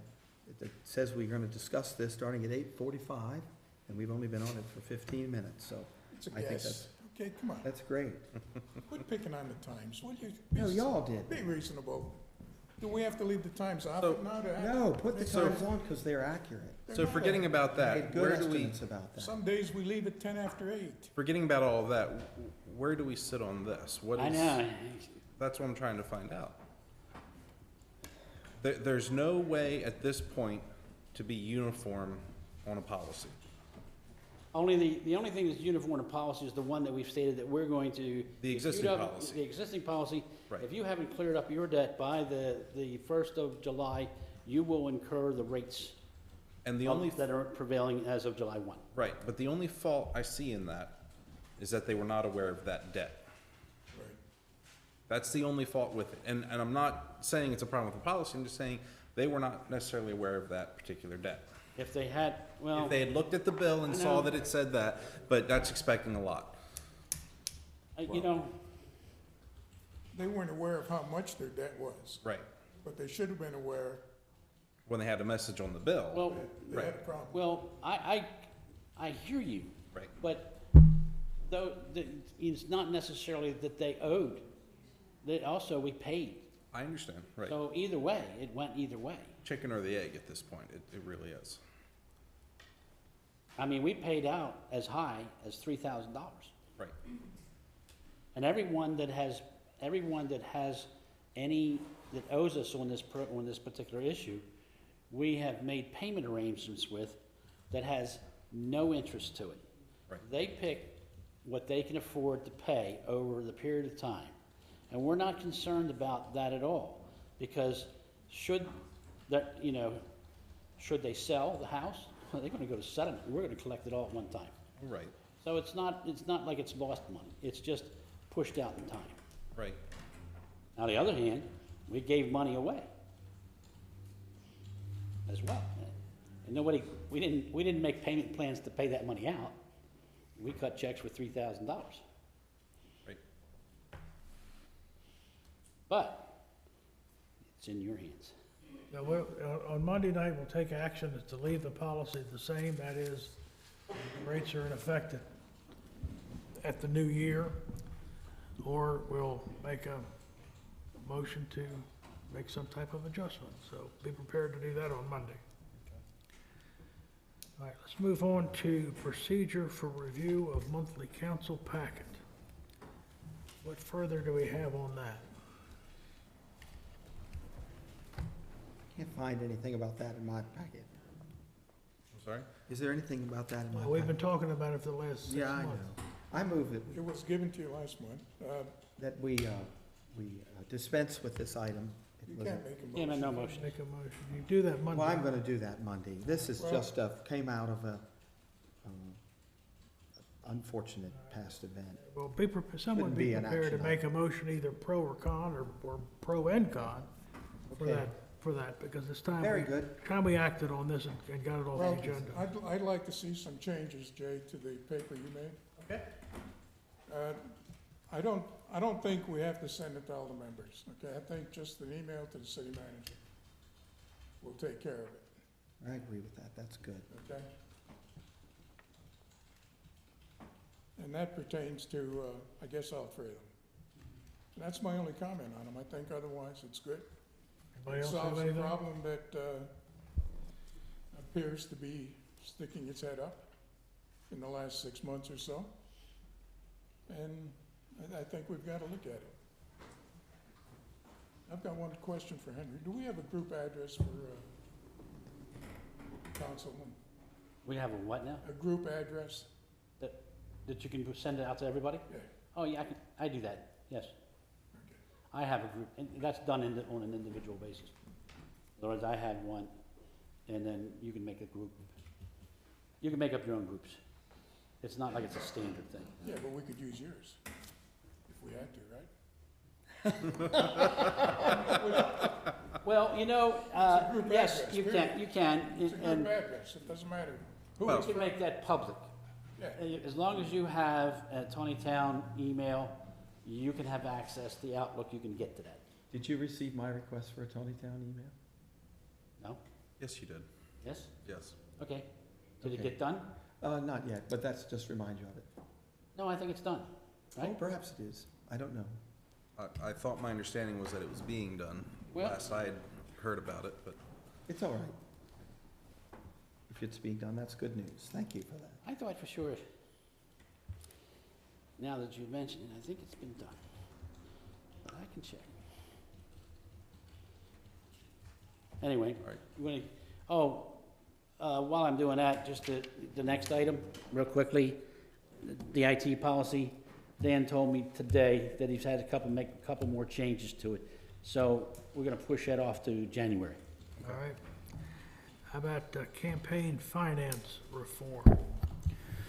Okay, this is, Very thorough presentation, by the way. I commend you on that. I went through, the thought that you all had, the genesis behind this, you all know, but everybody says, let's turn to the state law and use the state law. So I went through it, and you can see that right-hand column on this chart It's more complicated than you think, okay? It's a very thick book, and it mimics everything that was in the municipal codes that we looked at, so that the really only differences between state law and the municipal code are really two major ones that you need to really consider. The first one is the exemption provision. Now, we need to be very clear about it if you read through this and looked at the forms. If you're running for office and you're not spending more than, if you're in state, it's $1,000. You know, you guys talked about a different number. You still have to file the forms. And it says, I didn't spend more than this amount of money, and therefore there's no other requirements. And you file that form every time a form is filed. So it is not a blanket, I'm not gonna do it. It's a blanket of, I haven't gotten any at the time you filed the form, the first form. When the next form is due, I haven't gotten any, I'm not going to get any. And so it's basically like a quick, I don't have to fill out the rest of the forms. And the reason for that is you're trying to do this prospectively. You know, I haven't received anything, and then I try to check again, I haven't received anything. That if you file that I'm not going to receive anything, there is no follow-up then if you did. So that's one of the issues that you have, is that even under the state forms, and I gave you them all so that you can read them and look at them and enjoy them, but they don't have a blanket exemption to the process. They have an affidavit, which is a form that they file in place of the normal forms. So that's something to consider. The second thing that you came up with, this was at one of the meetings a while ago when it was communicated to me, is that everybody needed to have a treasurer, okay? So if you go down to structure under that, this treasurer obligation and the candidate obligation, that's a real important thing to deal with, not only in how it's done, but the implications. The treasurer under a state law format is responsible. The candidate is not. There is no responsibilities for a candidate unless the candidate serves as the chairman, which they can do. But if the form isn't filed right, if it isn't filed timely, the penalties go to the treasurer. Which means that if there is a situation where you want to, and you had all talked about removal from the ballot and things like that, that's going to be a difficult task to do because the treasurer is responsible and not the candidate. So if you go to the bottom form where it says penalties, you can see the penalties there are the fines, criminal action against the treasurers, and then the candidate isn't seated, meaning they're not going to get sworn in until the reports are done. So there isn't a remedy where you say, well, you didn't file your campaign finance reports, so your name's pulled from the ballot, because the candidate's going to say, it's not my responsibility to do that. Yeah, I'm involved, yes, it's my campaign, but it's the actual treasurer. Whereas the municipal draft that you have basically makes the candidate responsible for filing it, saying, here's my form, I'm signing it. Doesn't matter who does the work, right? But the idea is the candidate is the one who is accountable to the town. And therefore, fines, removal from the ballot, not seating, legal action, and all those things apply to the actual candidate, the actual actor. And that's two of the major differences between the two schemes that you have there. The rest are all in a scale of scope. $1,000, $500 too. I mean, you're talking about statewide things versus local things, so obviously the numbers are different. And the rest is, you can see that there is a formula for timing of, they're all predicated on distances from a certain time. So it's when you file, it's a couple weeks before the election, it's before the election, and then it's afterwards, and then it's every year. If you keep this campaign war chest there, you have to do that. So it's similar, it's just different timing because you're dealing with primaries and you're dealing with generals when you deal with the state, and you're not dealing with that here. So that is the story. The city documents you've already had, those were the drafts. The state documents I included for you to review. And then the one section that I put in there, which was section 12 for your review, or chapter 12, and it says under the page in my handwriting, state rules. There are lots of state rules that you may want to consider adopting. They don't apply right now. But dealing with mailings, dealing with authority lines, dealing with robocalls, electronic media, placement of campaign signs, giveaways. I mean, those types of things you may want to consider, which are in addition to campaign finance. So these are under campaign rules in the state, but they're not campaign finance. They're in the same book, but they're different, okay? So we don't have those in our draft of what we were considering because they're not dealing directly with finance, if that makes sense. All these forms are finance related. They are not ethics forms. Everybody has to fill out the ethics form. The candidate's required to do that. That's under state law adopted by us. And that's it. So I guess you can slice and dice what you like or don't like on these things or change the amounts, but there's not really many ways to get around this. If you're gonna have campaign finance regulation, every dollar somebody brings in, if it's over a certain limit, has to be accounted for. It gets put in a bank account especially for that, and there's an accounting done of that. So, I have a couple of things to bring up there, if you have a minute. This says, on the first page inside of the folder here, it says that the regulating body will be the Ethics Commission, but you said it is not the Ethics Commission.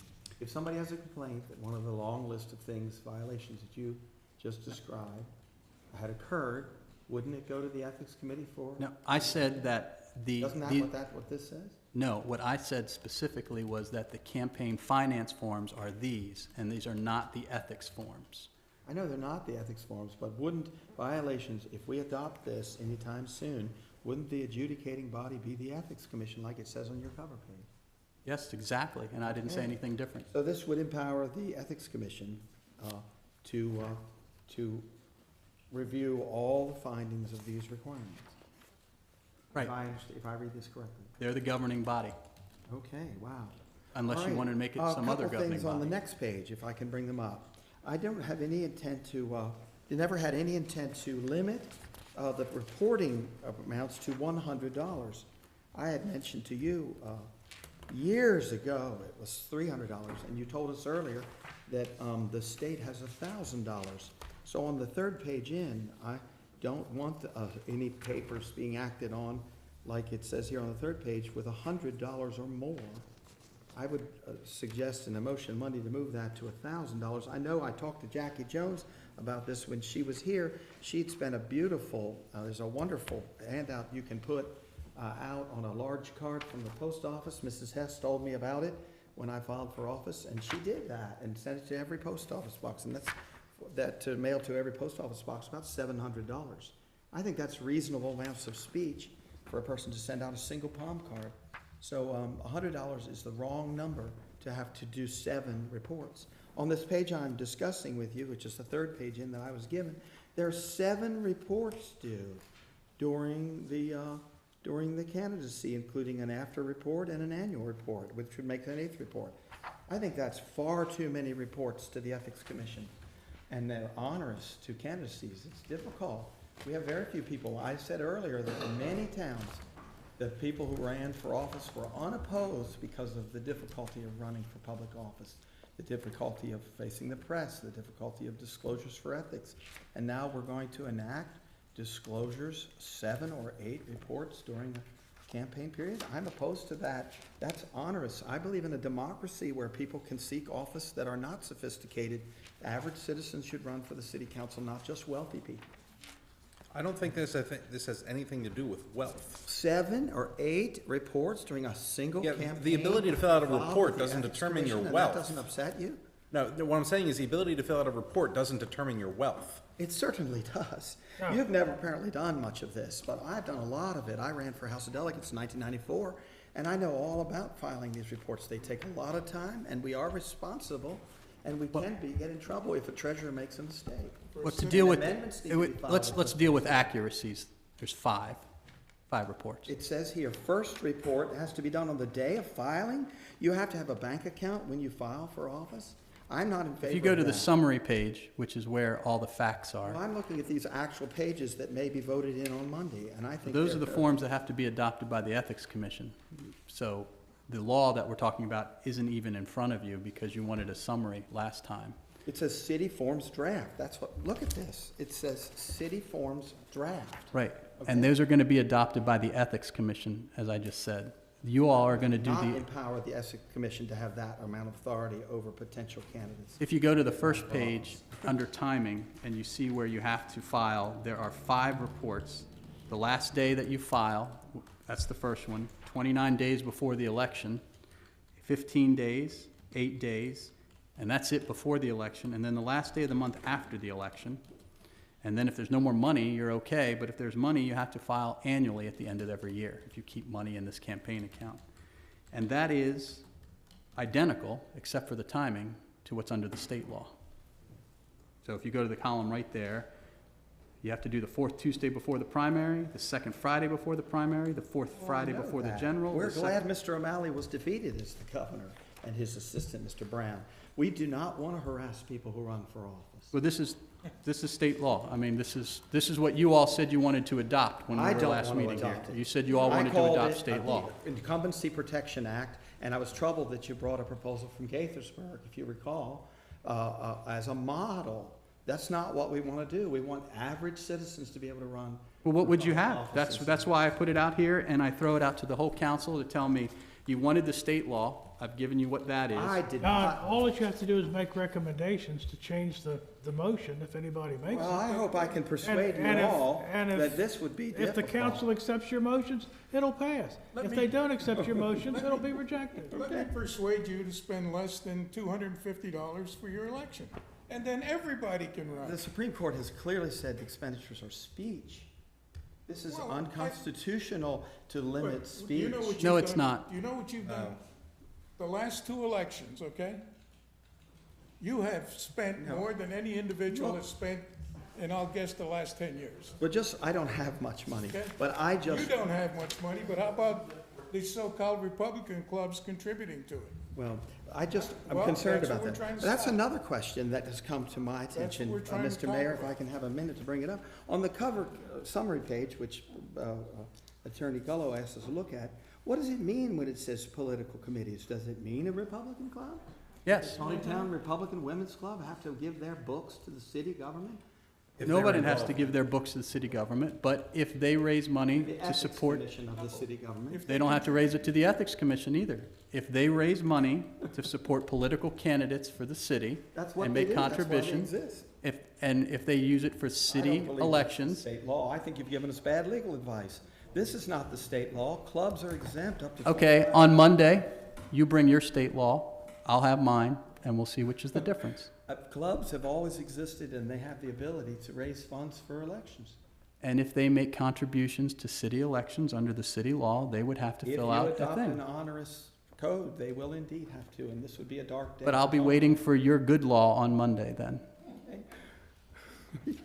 All right, Don't let's move put this in on. on Monday. I move that we table the campaign finance report that's been given to us for further consideration at a later meeting. Let's move on and talk about the solar proposal. Okay, I'm back again. And Welcome. Did you like my memo? Tremendous job on that. Yes. Yes. Okay. It was very, Before- very informative. make sure everyone thoroughly reads that introductory letter, please.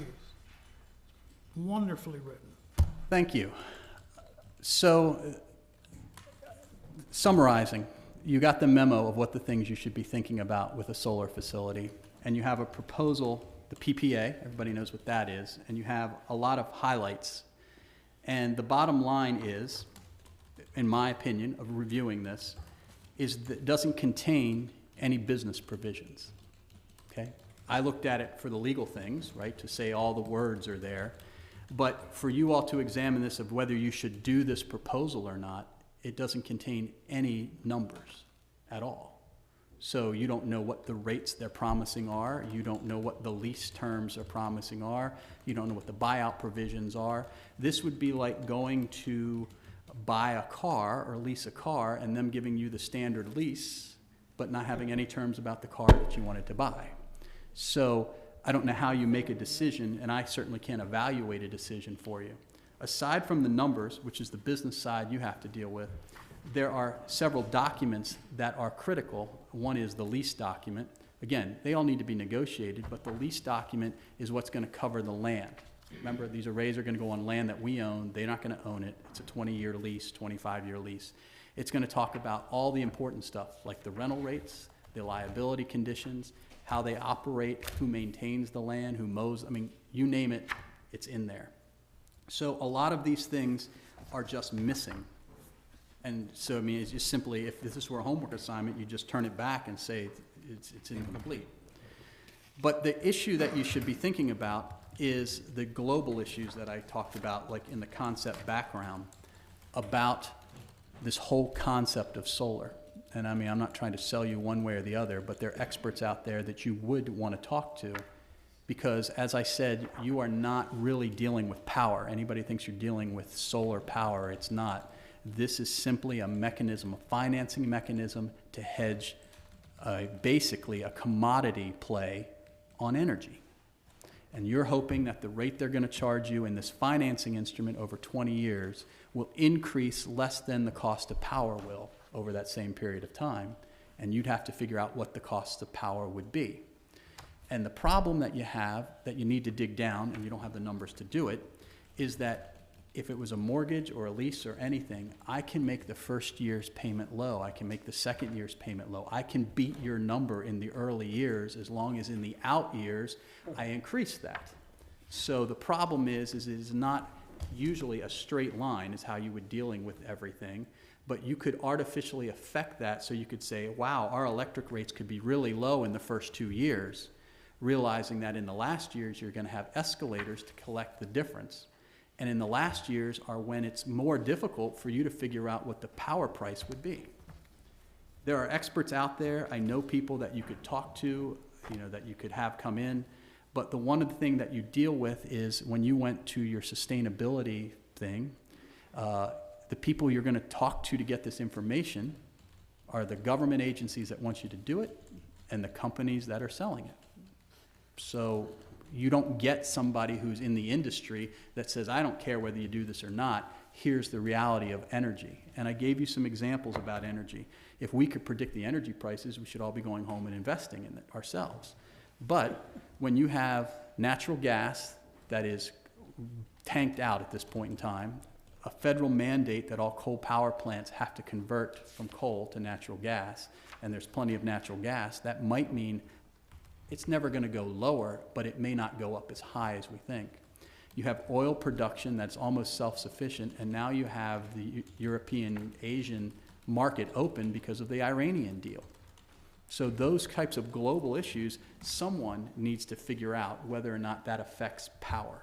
Because if it affects the cost of power, the problem you have isn't that you won't get the benefit of your deal. You'll always get the benefit of your deal. But you might find out in year 10, 12, or 15, your deal's more expensive than the current market. And to get out, you have to buy yourself out. And that's like anything else. You're basically going to be adjusting the price. There's no savings for buying yourself out at that point. So this needs a lot of study. And I realize there's a clock ticking, and they realize that too. But you have to realize that this still needs to be, if you agree all to this, the important part that was overlooked is there's still a site plan review that has to be done.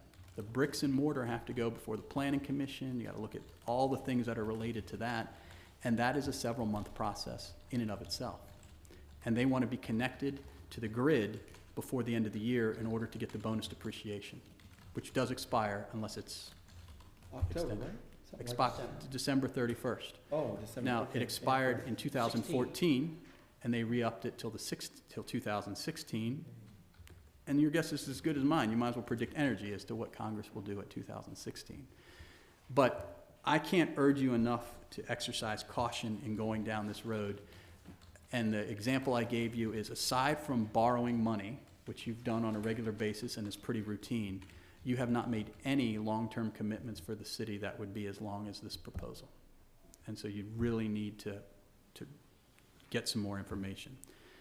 Finally, many of my clients that have considered doing this have bid it out. Now, this isn't a public bid where you put it in the paper and you just get everybody coming in. The idea is you selectively say, these are the companies we want to get proposals from, and we want to compare apples to apples. They won't be, but that's what you're asking for. and you can get the kilowatt price hour, you can get the buyout provisions, because you're gonna structure the RFP to get this information. And then you have a task where you sit down and make sure it's okay. As you saw in here, when the presentation came in, those people were saying, you know, we're gonna do this, we're gonna do that, it was all good, and we'll pay for this, we'll do that. As you saw in my memo, they'll pay for it, meaning they'll front it, but you're paying for it over time. Just as if you funded your mortgage costs, closing costs in your mortgage, you're paying for that with interest over time. So that's disingenuous when you hear that. But the other thing that you have to realize, aside from what they said, is the fact that when they come and they produce this, they're not the end person. They're the party that comes to the table, negotiates the PPA. The person that comes out to the site is not them, it's a contractor. They're the ones that are gonna maintain the site, so you wanna know all that. And interestingly enough in there, it's all contingent on financing, just like buying a house or anything else. So once they get a deal inked by you, they're gonna take this, and I think it was 120 days that they have to go try to find a financing partner in order to fund this. So you're committed, but they're not. And that's, you know, that's normal, but you have to realize that you might be gung-ho on a company A, but company A doesn't have the financial wherewithal to carry this out, then you miss the opportunity. So said another way, you need to vet the financial wherewithals of the companies you're dealing with. So they have the ability to carry out your deal in the near term, at least. So I don't know. There's nothing much more to evaluate because you don't have any numbers. It's, again, a wonderful summary of what we're up against. Honestly, it's very complete. And I just want to call everybody's attention to the second sentence on the last page of the first paragraph, where it says, no chance that this project such as this will have an effect on lowering the water rates in the near term. Where is it? Yeah, and I can explain that. There's no chance that doing this project to affect the lower of the water rates, that is just unrealistic. If you think that by doing this, water rates in the near term would come down, it's not reality. What this does on its best day is guarantee you what you will pay for electric over the next 20 years. You can calculate that out today. So therefore, you can insert in your budget a finite number that you know you're going to pay for electric use in those budget years. And then when you calculate your rates every year, you know that that's a constant as opposed to a variable. Jay, That's the best. That's not even real, because the power company can change Well, yeah, the non-kilowatt hour charges. right. I mean, the And lower you're stuck with parts. that new number, okay? Right. The So only you're- thing you know is Your kilowatt hour usage. number. And your numbers That's not the will big one. change as well, if you get into the brass tacks of it, in the fact that they're gonna go up as the motors become old, and then you're gonna be able to, like we did, we got variable speed drives, so therefore that lowers the electric. I don't know what the technology will be in 10 years, but that also plays into it. But you're gonna get a known versus a variable as best you can. One of my clients spent a tremendous amount of time, and I gave you the war story in there, comparing their electric bills. They put them all out, and then they tried to figure out what they would be under the new one, and they finally got close and called it a day. Because you cannot, when these companies give you their proposals, it is not apples to apples. Because if it were, it doesn't work with their financing package. Because they can manipulate this because you're paying for it over a period of time, like financing. So I can lower it in the year 1, and it won't make any sense as long as in year 10, I'm at a certain target. It simply comes down to risk, and the purchaser, which is us, assumes the risk. The people who are financing it don't assume any risk. Now, having said that, I have another company that would like to come and talk, and their spin is a little different. It's less money. And the reason it's less money is because the primary difference between the two is they'll provide the land, which means that's included, you're paying for that also out of your rate. So, hopefully, you know, I don't know if you wanna see that one or not, but let me know Monday. The problem I have with that is, you're trading solar power for productive farmland. Right. Well, Everybody complains about, we're not gonna have enough to feed people, yet we're covering good land with solar panels. And that's my thought on the park is, you know, To we're me, looking to give up doesn't over make 5 sense. acres of our park for a 20-year project right. that I don't believe the payoff really works out that way. And the idea, I really don't feel like entertaining a third company with this. And like I said, the major difference between them is we wouldn't have to use that land. Right. But that lowers the amount of, we get for kilowatt hour because we are paying rent for On that the land. land. And we don't, in this negotiation that we have, we practically give our land away. Right. That's Yeah. the thing, if we have, if It we is have to good- pay more to these others, then we're not gonna save anything. Right. Since, in my opinion, the broad scheme, we're really not saving much from the two that came in and talked to us. And you're not gonna get, when I said lease, that you're automatically synonymous with rent. No, it's $1, because if you charge them rent, they're gonna build it into the payments. So, the other thing that just, and again, I'm not the engineer on this, but I have done one of these projects. This seems small. 5.5 acres seems small because they were talking about an 800 megawatt, and most places are doing like a gigawatt, 1.2, for the same cost. And that's why I urge you is that, like, remember, this is financing. How much does it cost me to put that there, and how much do I pay in town? So if you're building a smaller facility, means you're gonna use more of the normal electric off the grid when that doesn't produce. Right. So therefore, you don't get all the stuff we just talked about, the savings, the variability, it comes back in. Right. This just doesn't seem cooked enough yet. But that's not the answer he gave. Okay, he said we don't need any more than he's producing. That's the way it that's the way it That's the should answer be, he gave. that's That's the the way spin, it should be That's done. why. That's what he told us. But I was under the impression we're having one field, and the second paragraph says we're having 2 generation fields. That's different too. Yeah. Yeah, that's different. So, And your I mean, comment about the is that- wastewater Is treatment that plant. PPA as an example from someplace else?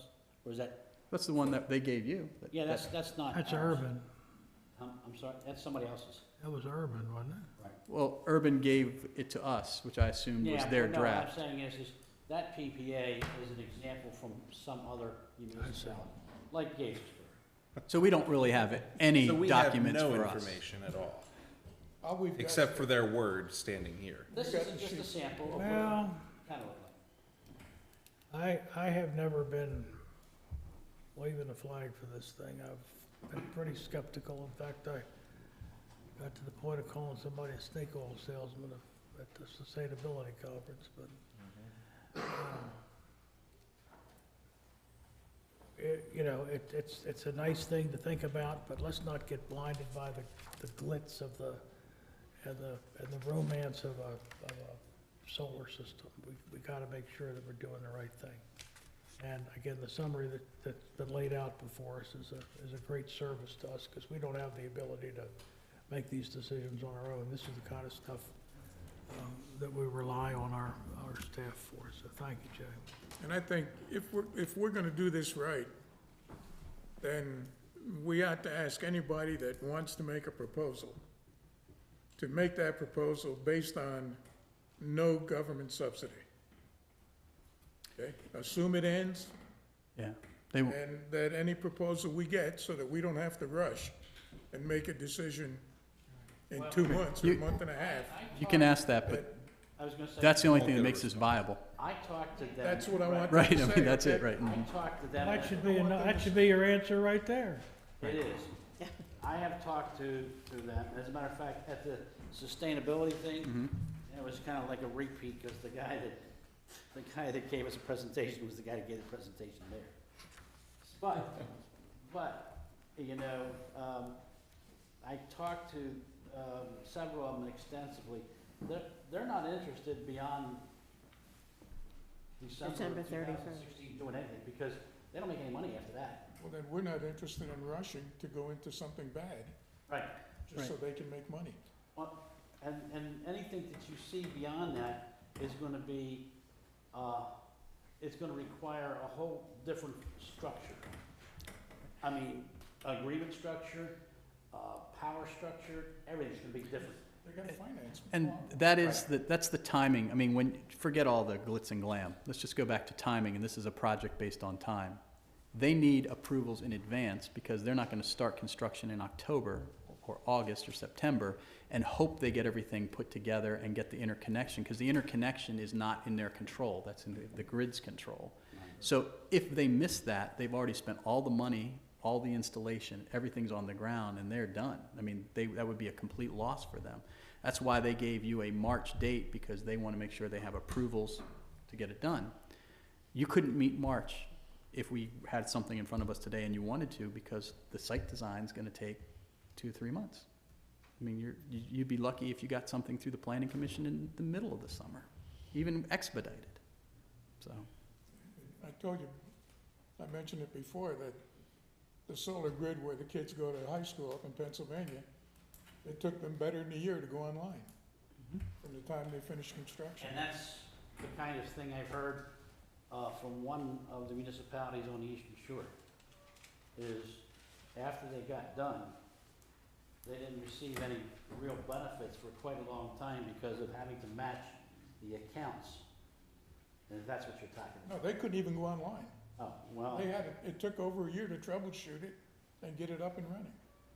well, that's beyond that. They had, their issue there too was actually mapping the accounts that you were going to apply it to. Well, we shouldn't have that many. All right. No, this was a municipality smaller than us. So, to summarize, Mayor, this is not votable. Right. Ever. I mean, so I Well- don't, there's nothing to talk about. There is no proposal that you could even vote on Monday. Well, the only thing we can vote on is whether we just want to stop altogether. Right, the concept. Right. Right. All right, well, let's consider that. Delinquent water rates, we've talked about that already. That's right, we did it all at one time there. All right, how about receivership? How about, what do we want to say about receivership? That's another one we need to Me again. flush. So, I provided this to you last month in an email after the meeting, I believe it was, when we talked about I would give you an outline of the receivership thing, and I believe the city, actually the email came from Clara, and the city provided you with the presentation. I think that at least that's what was supposed to happen. And I gave you an opinion of, if you want to do this, it's going to take a lot of effort to make this happen. It's not an impossibility. If you get all past the whole property rights and all those things, and you just get down to the brass tacks of implementing this, how would we do it? We're missing some key players if you wanted to do it. And to develop those key players is going to take legwork. And that's what you have to decide. Remember, everything's number one priority, but you need to have legwork to make that happen. And my thought was, and my recommendation was, you do this inventory, you're probably going to find out that the juice isn't worth the squeezing, because you're not going to have that many buildings that are vacant buildings that fit the code, even the proposed idea of the code. So we kind of need to know, should we scrap this? Should we, I know what the goal was to try to rehab old buildings, but is this avenue something that you want to pursue further? Because there's really no more figuring it out. It's now either we're going to implement it and try to how to do that, but you got all the information now. You know how it works. The mayor used the word flush it, and I agree with that. I started it and I'm ready to end it. All right, well, you That's the can, way I feel. Any other thoughts? It's just too much to get nothing out of it. Well, that's the thing, when I drove through the city to see what properties would even possibly, it wasn't enough to justify even the time we've put into this already. Yeah, Right. but there's one. Oh, I know, there's Yeah, one, it it's is. Time I the did- eyesore in the middle Every of, time I I, hit the stop sign, at the stoplight on Trevanion right, and look across the street, I Right. see But- it. Okay. and that's and, the, and I guess that's my thought, was that I heard what you were saying about that earlier, is that everything we do, we always try to take the cookie cutter approach. You know, we want to adopt this and then we're going to do it all over town and it's going to be perfect because we adopt it. But you recall the success we had was when we picked a place and we said, that's the priority, and everything you have to do to make that work, do it. But it's going back again. So why we only pick one? I thought the plan was to get the next one, then the next one, then the next one. But you haven't set a new target. Well, the second one that we had as a target cleaned itself up because of the first one. Right. If anybody has any, I mean, to continue on that anybody action, needs a target, let me know, I've got several. Well, and the problem becomes staff time and legal time and priorities. You know, earlier, half an hour ago, we wanted a zoning ordinance by January so you could do this and make sure you don't have this stuff come to town. And then an hour later, it's, well, we really need to go after these things. I mean, it's just not possible to have everything first. Right. So you have to kind of do a priority, and that's why the one property idea at a time was the domino effect. And it did work. We got 2 properties out of 1 because the other guy saw us coming because what we did. Yeah, it comes back. I can't change the nature of people with what I do, but, you know. So you need to decide about receivership, and then you need to turn around and say, okay, what are we going to do? And this was your this was your retreat item that you had before. Receivership came out of that. Maybe at your retreat again, you start talking about the code enforcement ideas that you want. I think receivership just needs to stop now. I think we're done with it. We can take it off and just say goodbye to Well, it. there we go. We've got There's- number there's- one accomplished. There's another, Number one accomplished. there's another way we can do that, and do this, or accomplish what we're trying to do, and we can talk about that. It got too complex. All right. Is there any other unfinished business? I can't imagine how. Actually, I do have one. I had a citizen come to me at the Christmas tree lighting Saturday and ask why can't we put sidewalks on Roberts Mill Road? And I know we've been through this before. But, you know, he was very sincere in saying that the kids are walking in the middle of the street, and they are. Right. We went through a process, we actually got a Safe Schools grant some time ago with the intention of putting sidewalks there. That Why was didn't we do that? because we couldn't get The easement. the easements that we need to do that. What, Because easements you would- from the property owners or from what? Property owners, yes. Then there's the cost of moving several telephone poles and power, transformers and, Right. it, Unless you get the property owners to agree, you have to condemn it. Right. Nobody's ever had any stomach for that. I mean, we never talk about, we're gonna basically condemn people's property and take it. So we've always said, we're gonna go to the property owner and we'll talk to him. And the most reasonable property owners say, okay, I'll let you do it, but you're gonna have to redo all the things there, and so the cost becomes higher and higher and higher. And then when you start realizing how you're running it, those poles are, like $70,000 or $60,000 a piece to move. So they have to be relocated further back into the people's yards. And when you get that, the property owner starts saying, no, I'm not interested. I mean, we had the best intention and spent a lot of time and effort, and we couldn't get the citizens to cooperate. And then there was the other issue is we were looking at trigger points. And we said, well, okay, if you're going to do renovations to the house, then, you must put your sidewalk in. Well, I wanted to do something with my front porch. That's a trigger point because it requires a permit to do that. Okay, now I gotta spend, well, what happens is the cost of the sidewalk costs more than the porch. And if I'm the homeowner, I'm gonna say, I'm okay with the porch. Well, it still doesn't fix the problem that Roberts Mill Road is just not wide enough in general. It's a very narrow road. Right. And I think it's part of the danger there is just the fact that the cars are constantly swerving around each other as they go down. A sidewalk would be great, but again, there's too many obstacles there. The only way to go is up. Yeah. Well, I thought I knew that. I thought I remembered that answer. I mean, You did? I did, and that's what I told the citizen, but I also told him that I was You were gonna gonna bring get it back up to him. again. Okay. And, Well, I think, what, again, there is a Safe Schools grant Safe routes to available. schools, Safe grant, routes yes, to we turned the schools. money back because we couldn't do it. We couldn't get a grant big enough to accomplish what we need to accomplish. No, I think the grant, was like $5,000-6,000, or maybe even 10, and one poll, puts us in the hole. And we had to give the money back. Well, there's a fundamental problem of having our school children walk along an open road. I mean, that's something that we need to think about how we can solve. Maybe I know we've never put any kind of traffic control speed bumps or anything in the road, but maybe that's something. we I've need to- always contended it only takes money. If we're willing to spend the money to do all that, it'll be done at our expense. We did put stop signs in to slow it down. People still walk. I guess that helps. Even on the sidewalks, still doesn't. Well, even when there's sidewalks, they walk, but Right. almost hit somebody on East Baltimore Street. There's sidewalks on both sides, and they still insist on walking in the middle of the road.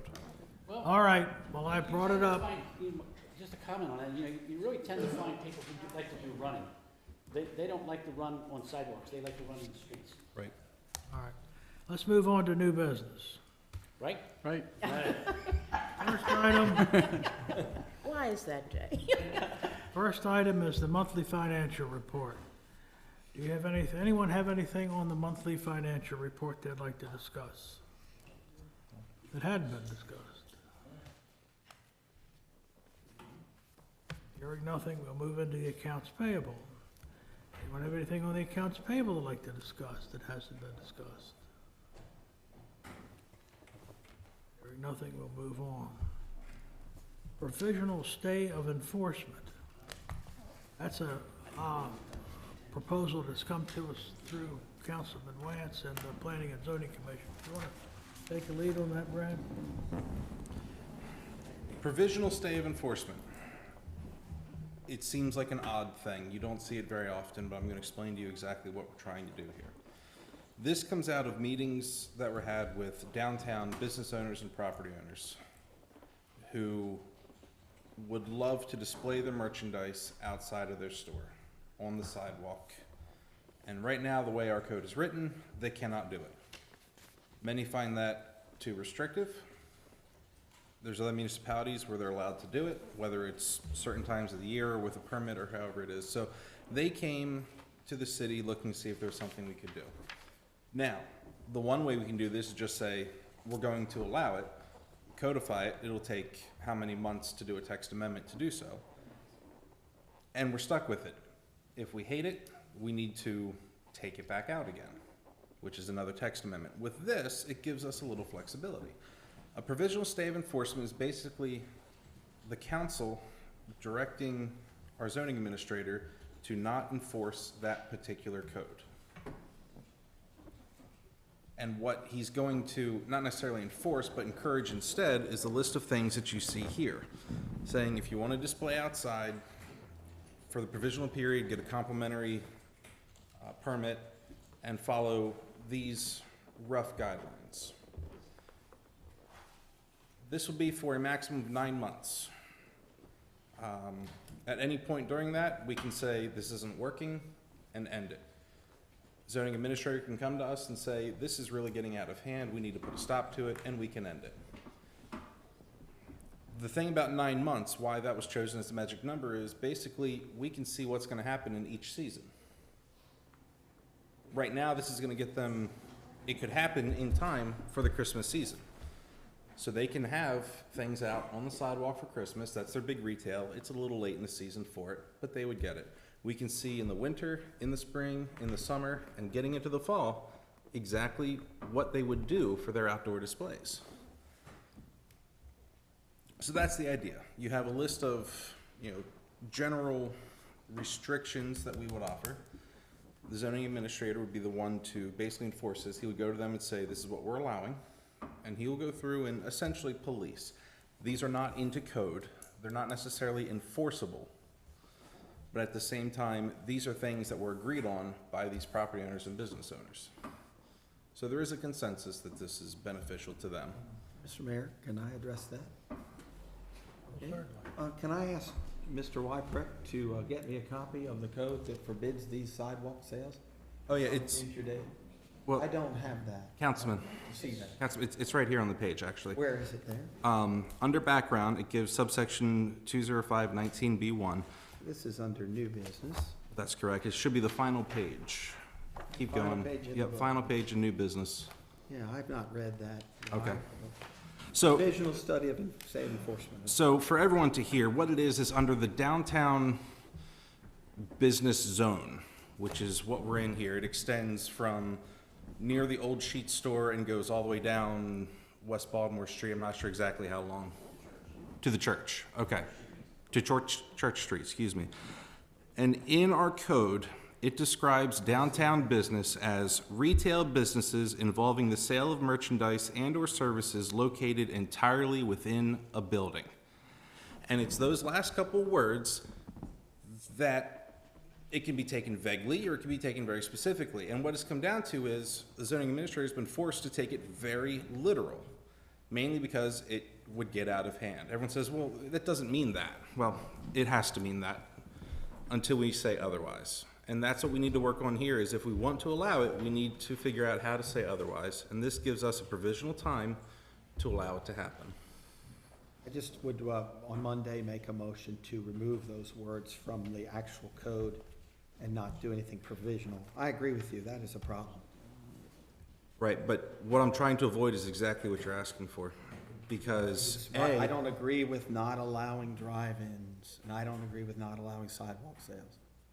That's just well, I ridiculous. understand, but what I'm Shouldn't be saying in our is, code anymore. what I'm saying, this is a workaround, okay? And let me I explain don't why. wanna work around it, I wanna fix it. I know, and the reason it's a workaround is because the fix takes an extremely long amount of time. Well, we can just direct him, after we pass it on Monday, we'll just direct him not to enforce it until it's actually codified. I don't agree with that. I think we need to make sure this will benefit the city. It's unusual, we don't Biggest normally problem do is provisional benefits the things. city, period. Okay, great. All right, I disagree. Well, Any questions from other council members that I can Rather, entertain? one concern is Yes, to maintain 5 feet from the curb. correct. It shouldn't be the curb, it should be the nearest obstacle, okay? That's a good point. It should be the light post. Mm-hmm. It should be the square around it, okay? Mm-hmm. My concern is, the problem we had with Streetscape is they required 2 wheelchairs, side by side, to be able to use the sidewalk. Right. So I don't want to see us get into, or the merchant actually be the guy Right. that would get into trouble if he doesn't have enough room, Point. Mm-hmm. 2 wheelchairs. That's a good point. That's my only concern. Right, and we do have a couple trees out there and, Well, we got, I Like looked that, out there right. now, the lamppost mm-hmm, is a good foot inside the curb. that's true. So, Right. you know, we may be behind that brick a strip. 1.5 to 2 feet away from the curb, Right? from the road, I mean. So it gets tight on a lot of these houses, or these facilities, Right. to be able to find space. But they drove us crazy on, Streetscape with that. Okay. Any other suggestions from other council members? I have one question and maybe a point of just to clarify for myself. These general guidelines, you said would not specifically have an enforcement themselves, but my understanding, and correct me if I'm wrong, essentially enforcement would be that, you know, these businesses would operate under their honor. that Under they would- these guidelines, And right? if they didn't, then we would revoke the provisional state of They would enforcement. required to get a A permit. Right. It'd be a Right. permit, and the permit can be taken back. Okay. But it would be the guidelines. The fact that it's not going to be codified means it's not enforceable. Except by the revocation of the, Exactly. Right. And that's what gives us that ability to, you know, put a stop to it if it's getting out of hand. And there's always the chance that people take it out of hand. And that's with anything. But with this especially, you know, if they start piling up a lot of things out there that just ends up making downtown look like a junkyard, we need to put a stop to it. So that's what the provisional is. It's gonna give us the ability to really test the waters and see if this is gonna be a benefit or detriment to the downtown. And some days when I look at it, it could go either way. See, generally speaking, I mean, I like this, right? But the question that I do have is that, you know, with state highway, I mean, what is the legality of this? I mean, is changing how we do things on the sidewalk going to affect how state highway handles the road out there? Or? Right. Jay, you can speak to the Yeah, legality. this was vetted by the planning commission. We kind of talked a little bit about it in the fact that it doesn't have anything to do with state highway, so that's good. If you take legislative action to do this, it's going to take 4 months to do. It's a text amendment. It's got to be advertised. It's got to go through it. So you're not taking legislative action when you do this. This is why it's written up as a statement of enforcement. You're taking executive action to direct the policy of enforcement. Okay, so it's an administrative action that you're taking. I know that's splitting hairs, but that's the reality of it. And so you're taking this executive action, and the way I understand it is the code enforcement officer is now going to interpret the zoning law to include these. If somebody doesn't comply, his interpretation goes away. The existing law is what's there. They're in violation, and therefore we can enforce the violation at that point in time. And so it is basically an interpretation that's being directed by the council. That's what he will interpret. And the reason this is here in front of you, I'm going to be honest, the reason I brought it to you is because I want this to work. I want us to be able to have downtown businesses display these things outside. It's a benefit to the business. It can be a benefit to the city. I want it to work. I just don't want us to get in so deep immediately that it's a detriment. Can't get out. That's a prudent thought. Yep. Insurance, liability, anything like that? No. Not All for right. us, for them. Okay. Certainly consider that on Monday night. Thank you. Next one is the Revitalization Act of 2011 amendments. Who wants to talk about that? Okay, the recommendation from the Main Street Restructuring Committee was that council consider amending the Revitalization Act of 2011. They're requesting support from the council to revisit and amend the Revitalization Act. And they want to recommend the incentive payment that was instituted under that act be 10% of the certified investment expenditure rather than a tiered structure like it was first proposed. They also recommend that the city provide incentive payments in lump sums rather than over the 5-year period. And they think that this is, they want to use this as a marketing tool to bring business to Taneytown and to incentivize people to take advantage of this. To my knowledge, it's only been used once since it was, We had one? If we can get somebody to come Yeah, to town one. and establish their business, I think that would be a great idea. Diane, could I? the present ordinance is due to expire in 2016. So they'd like council to consider amending that act to hopefully boost it. Very good. So does that expire at the end of 2016? Is Is that right, Jim?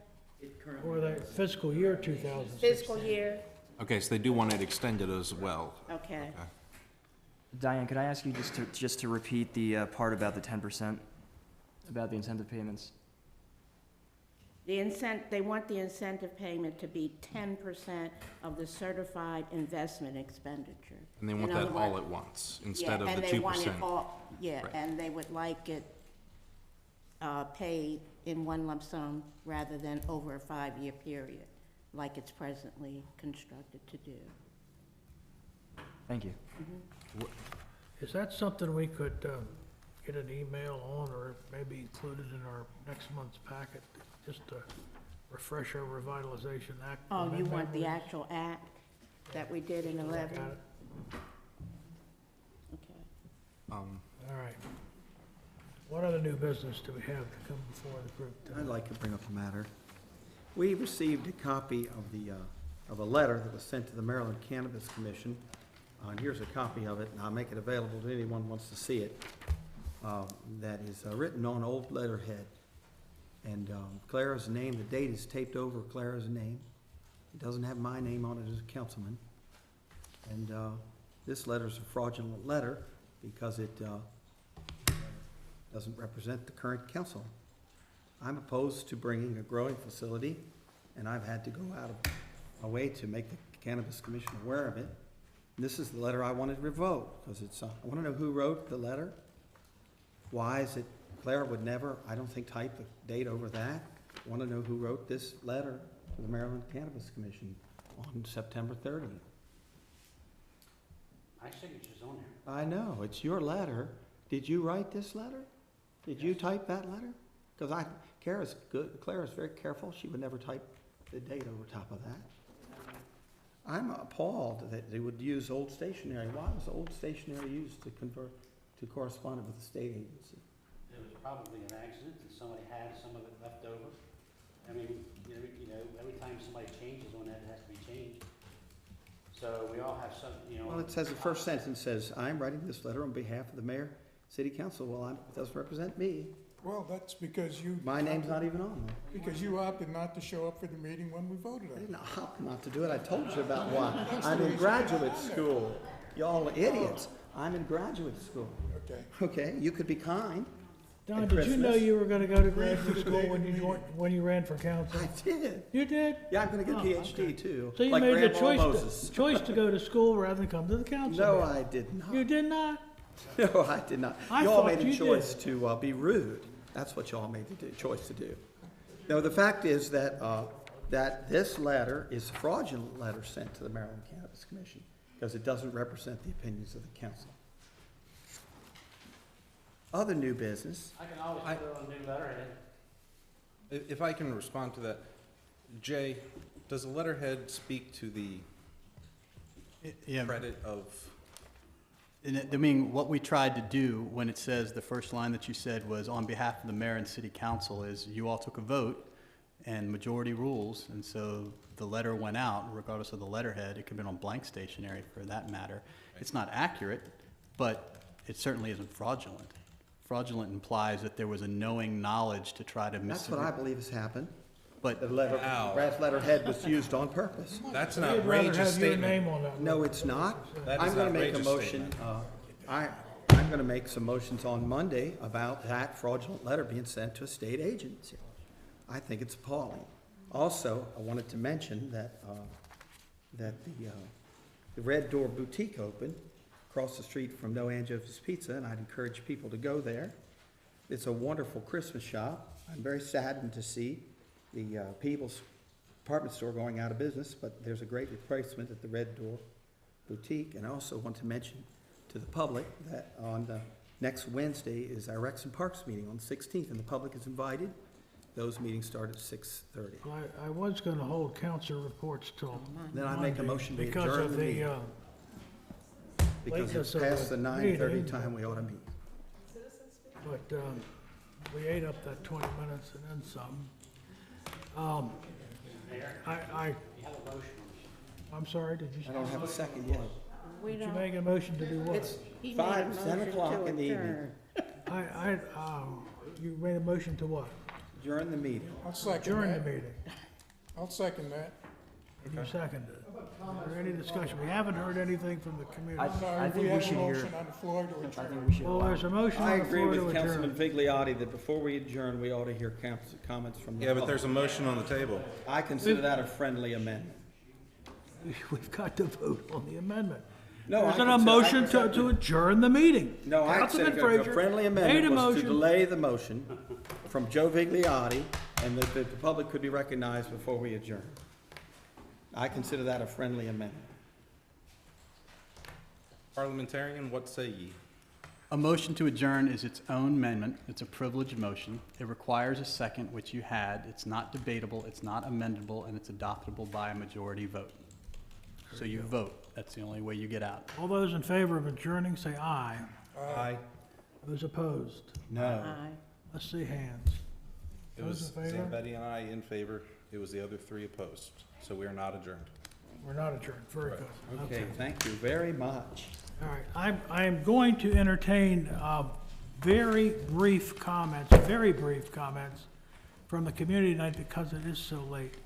I'm going to restrict your comments to 2 minutes. So if anyone would like to say anything, please come up to the mic and sign in and speak. Carl?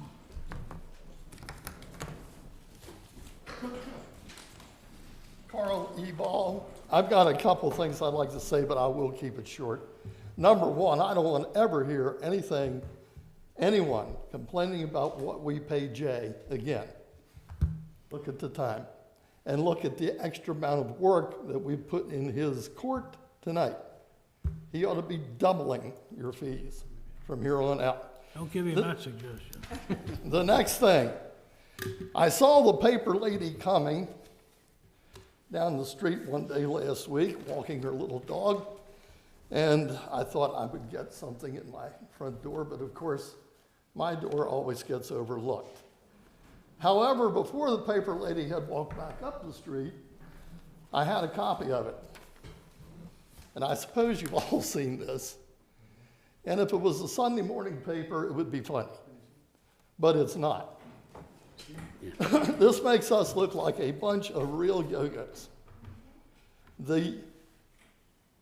Every town I go to today, they're all talking about, boy, you poor people in Taneytown, and we are. I'll tell you one thing, if I were any one of the three on this paper, I would be suing. We know who put this out. I know who delivered it. Thank you. Next time, don't miss me. It's called First Amendment. Yeah. What this infers, I will give credit to the new governor for one thing. Back in the fall, when he did what he did, he eliminated a certain problem from Carroll County. It's a pity we can't do that here in this town. Thank you, Carl. Anyone else? Marvin, you can speak. Marvin Flickinger. Commenting on that same piece of paper, I think it's grossly unfair that went all over town, only telling one side of the story. And the people that read that is going to look at you as fools, and I think that's what she wants you to do. If she would tell the full story, she would say what you mentioned here tonight, you had no choice. You can't zone them out. That's the full story, and I'm hoping the press picks up on that and puts that in the paper along with what she said. I think they're out to capture you guys, to make you mad so they can control that whole board in a couple of years. That's my fault. Thank you, Marvin. Is there anyone else like to make a comment? Yes, ma'am. 2 minutes, remember. Sure. Time. Well, nobody else signed in, but the paper lady certainly will.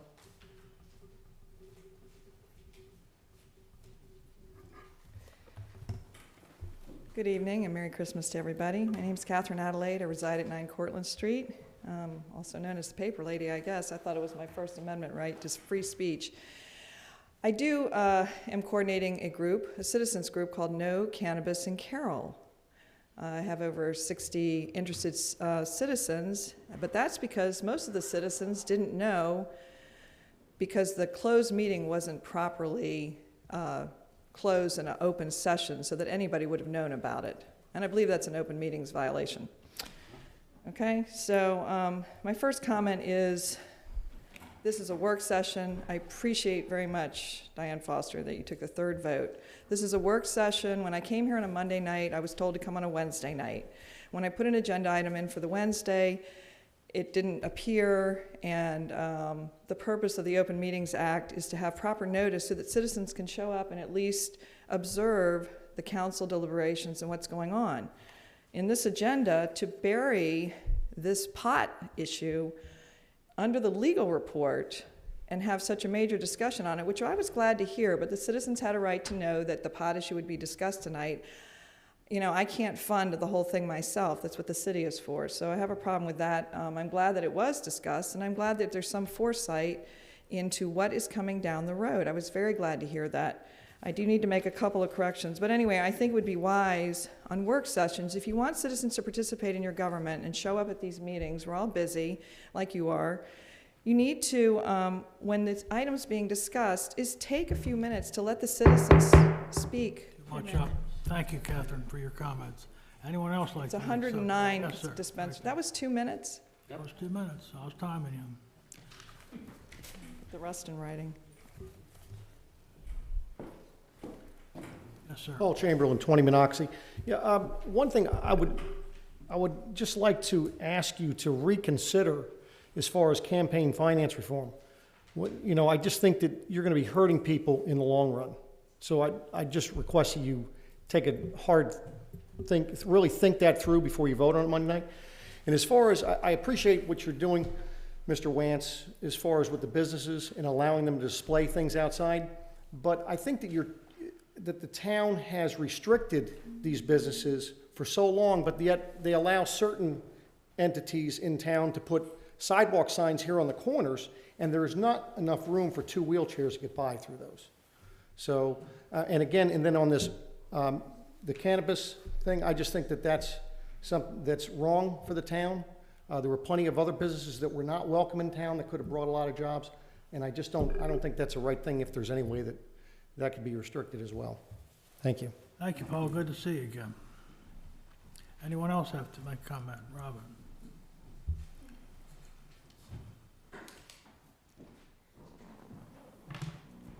Hi, Robin Frazier. I just wanted to follow up with what Catherine didn't complete, and I'm not sure whether this can happen immediately or not, but when the growers are approved for the so-called medical marijuana, they're also allowed to have dispensaries that come along with the growers. So I don't know if that would happen immediately or not, but it's possible. So the sooner the better on trying to do something that would keep, I think the growers and the dispensaries out of Taneytown and out of Carroll County. So there could be a total of 109, because you have the 2 per Senate, and then 15 growers can also have a dispensary. People should know there's 1,000 applicants for dispensaries. We told All right. by the commission. I'm gonna take one more comment. Does anyone want to make one more comment? All right, hearing nothing, I will entertain a motion for adjournment at this time. Second. Second, all in favor, say aye. Aye. Carried. We agreed on something. Hey, this MDE thing, Yeah, we gotta talk about that. yeah, Because I know the attorney that we need Right. to talk to, so. okay, here's what happened.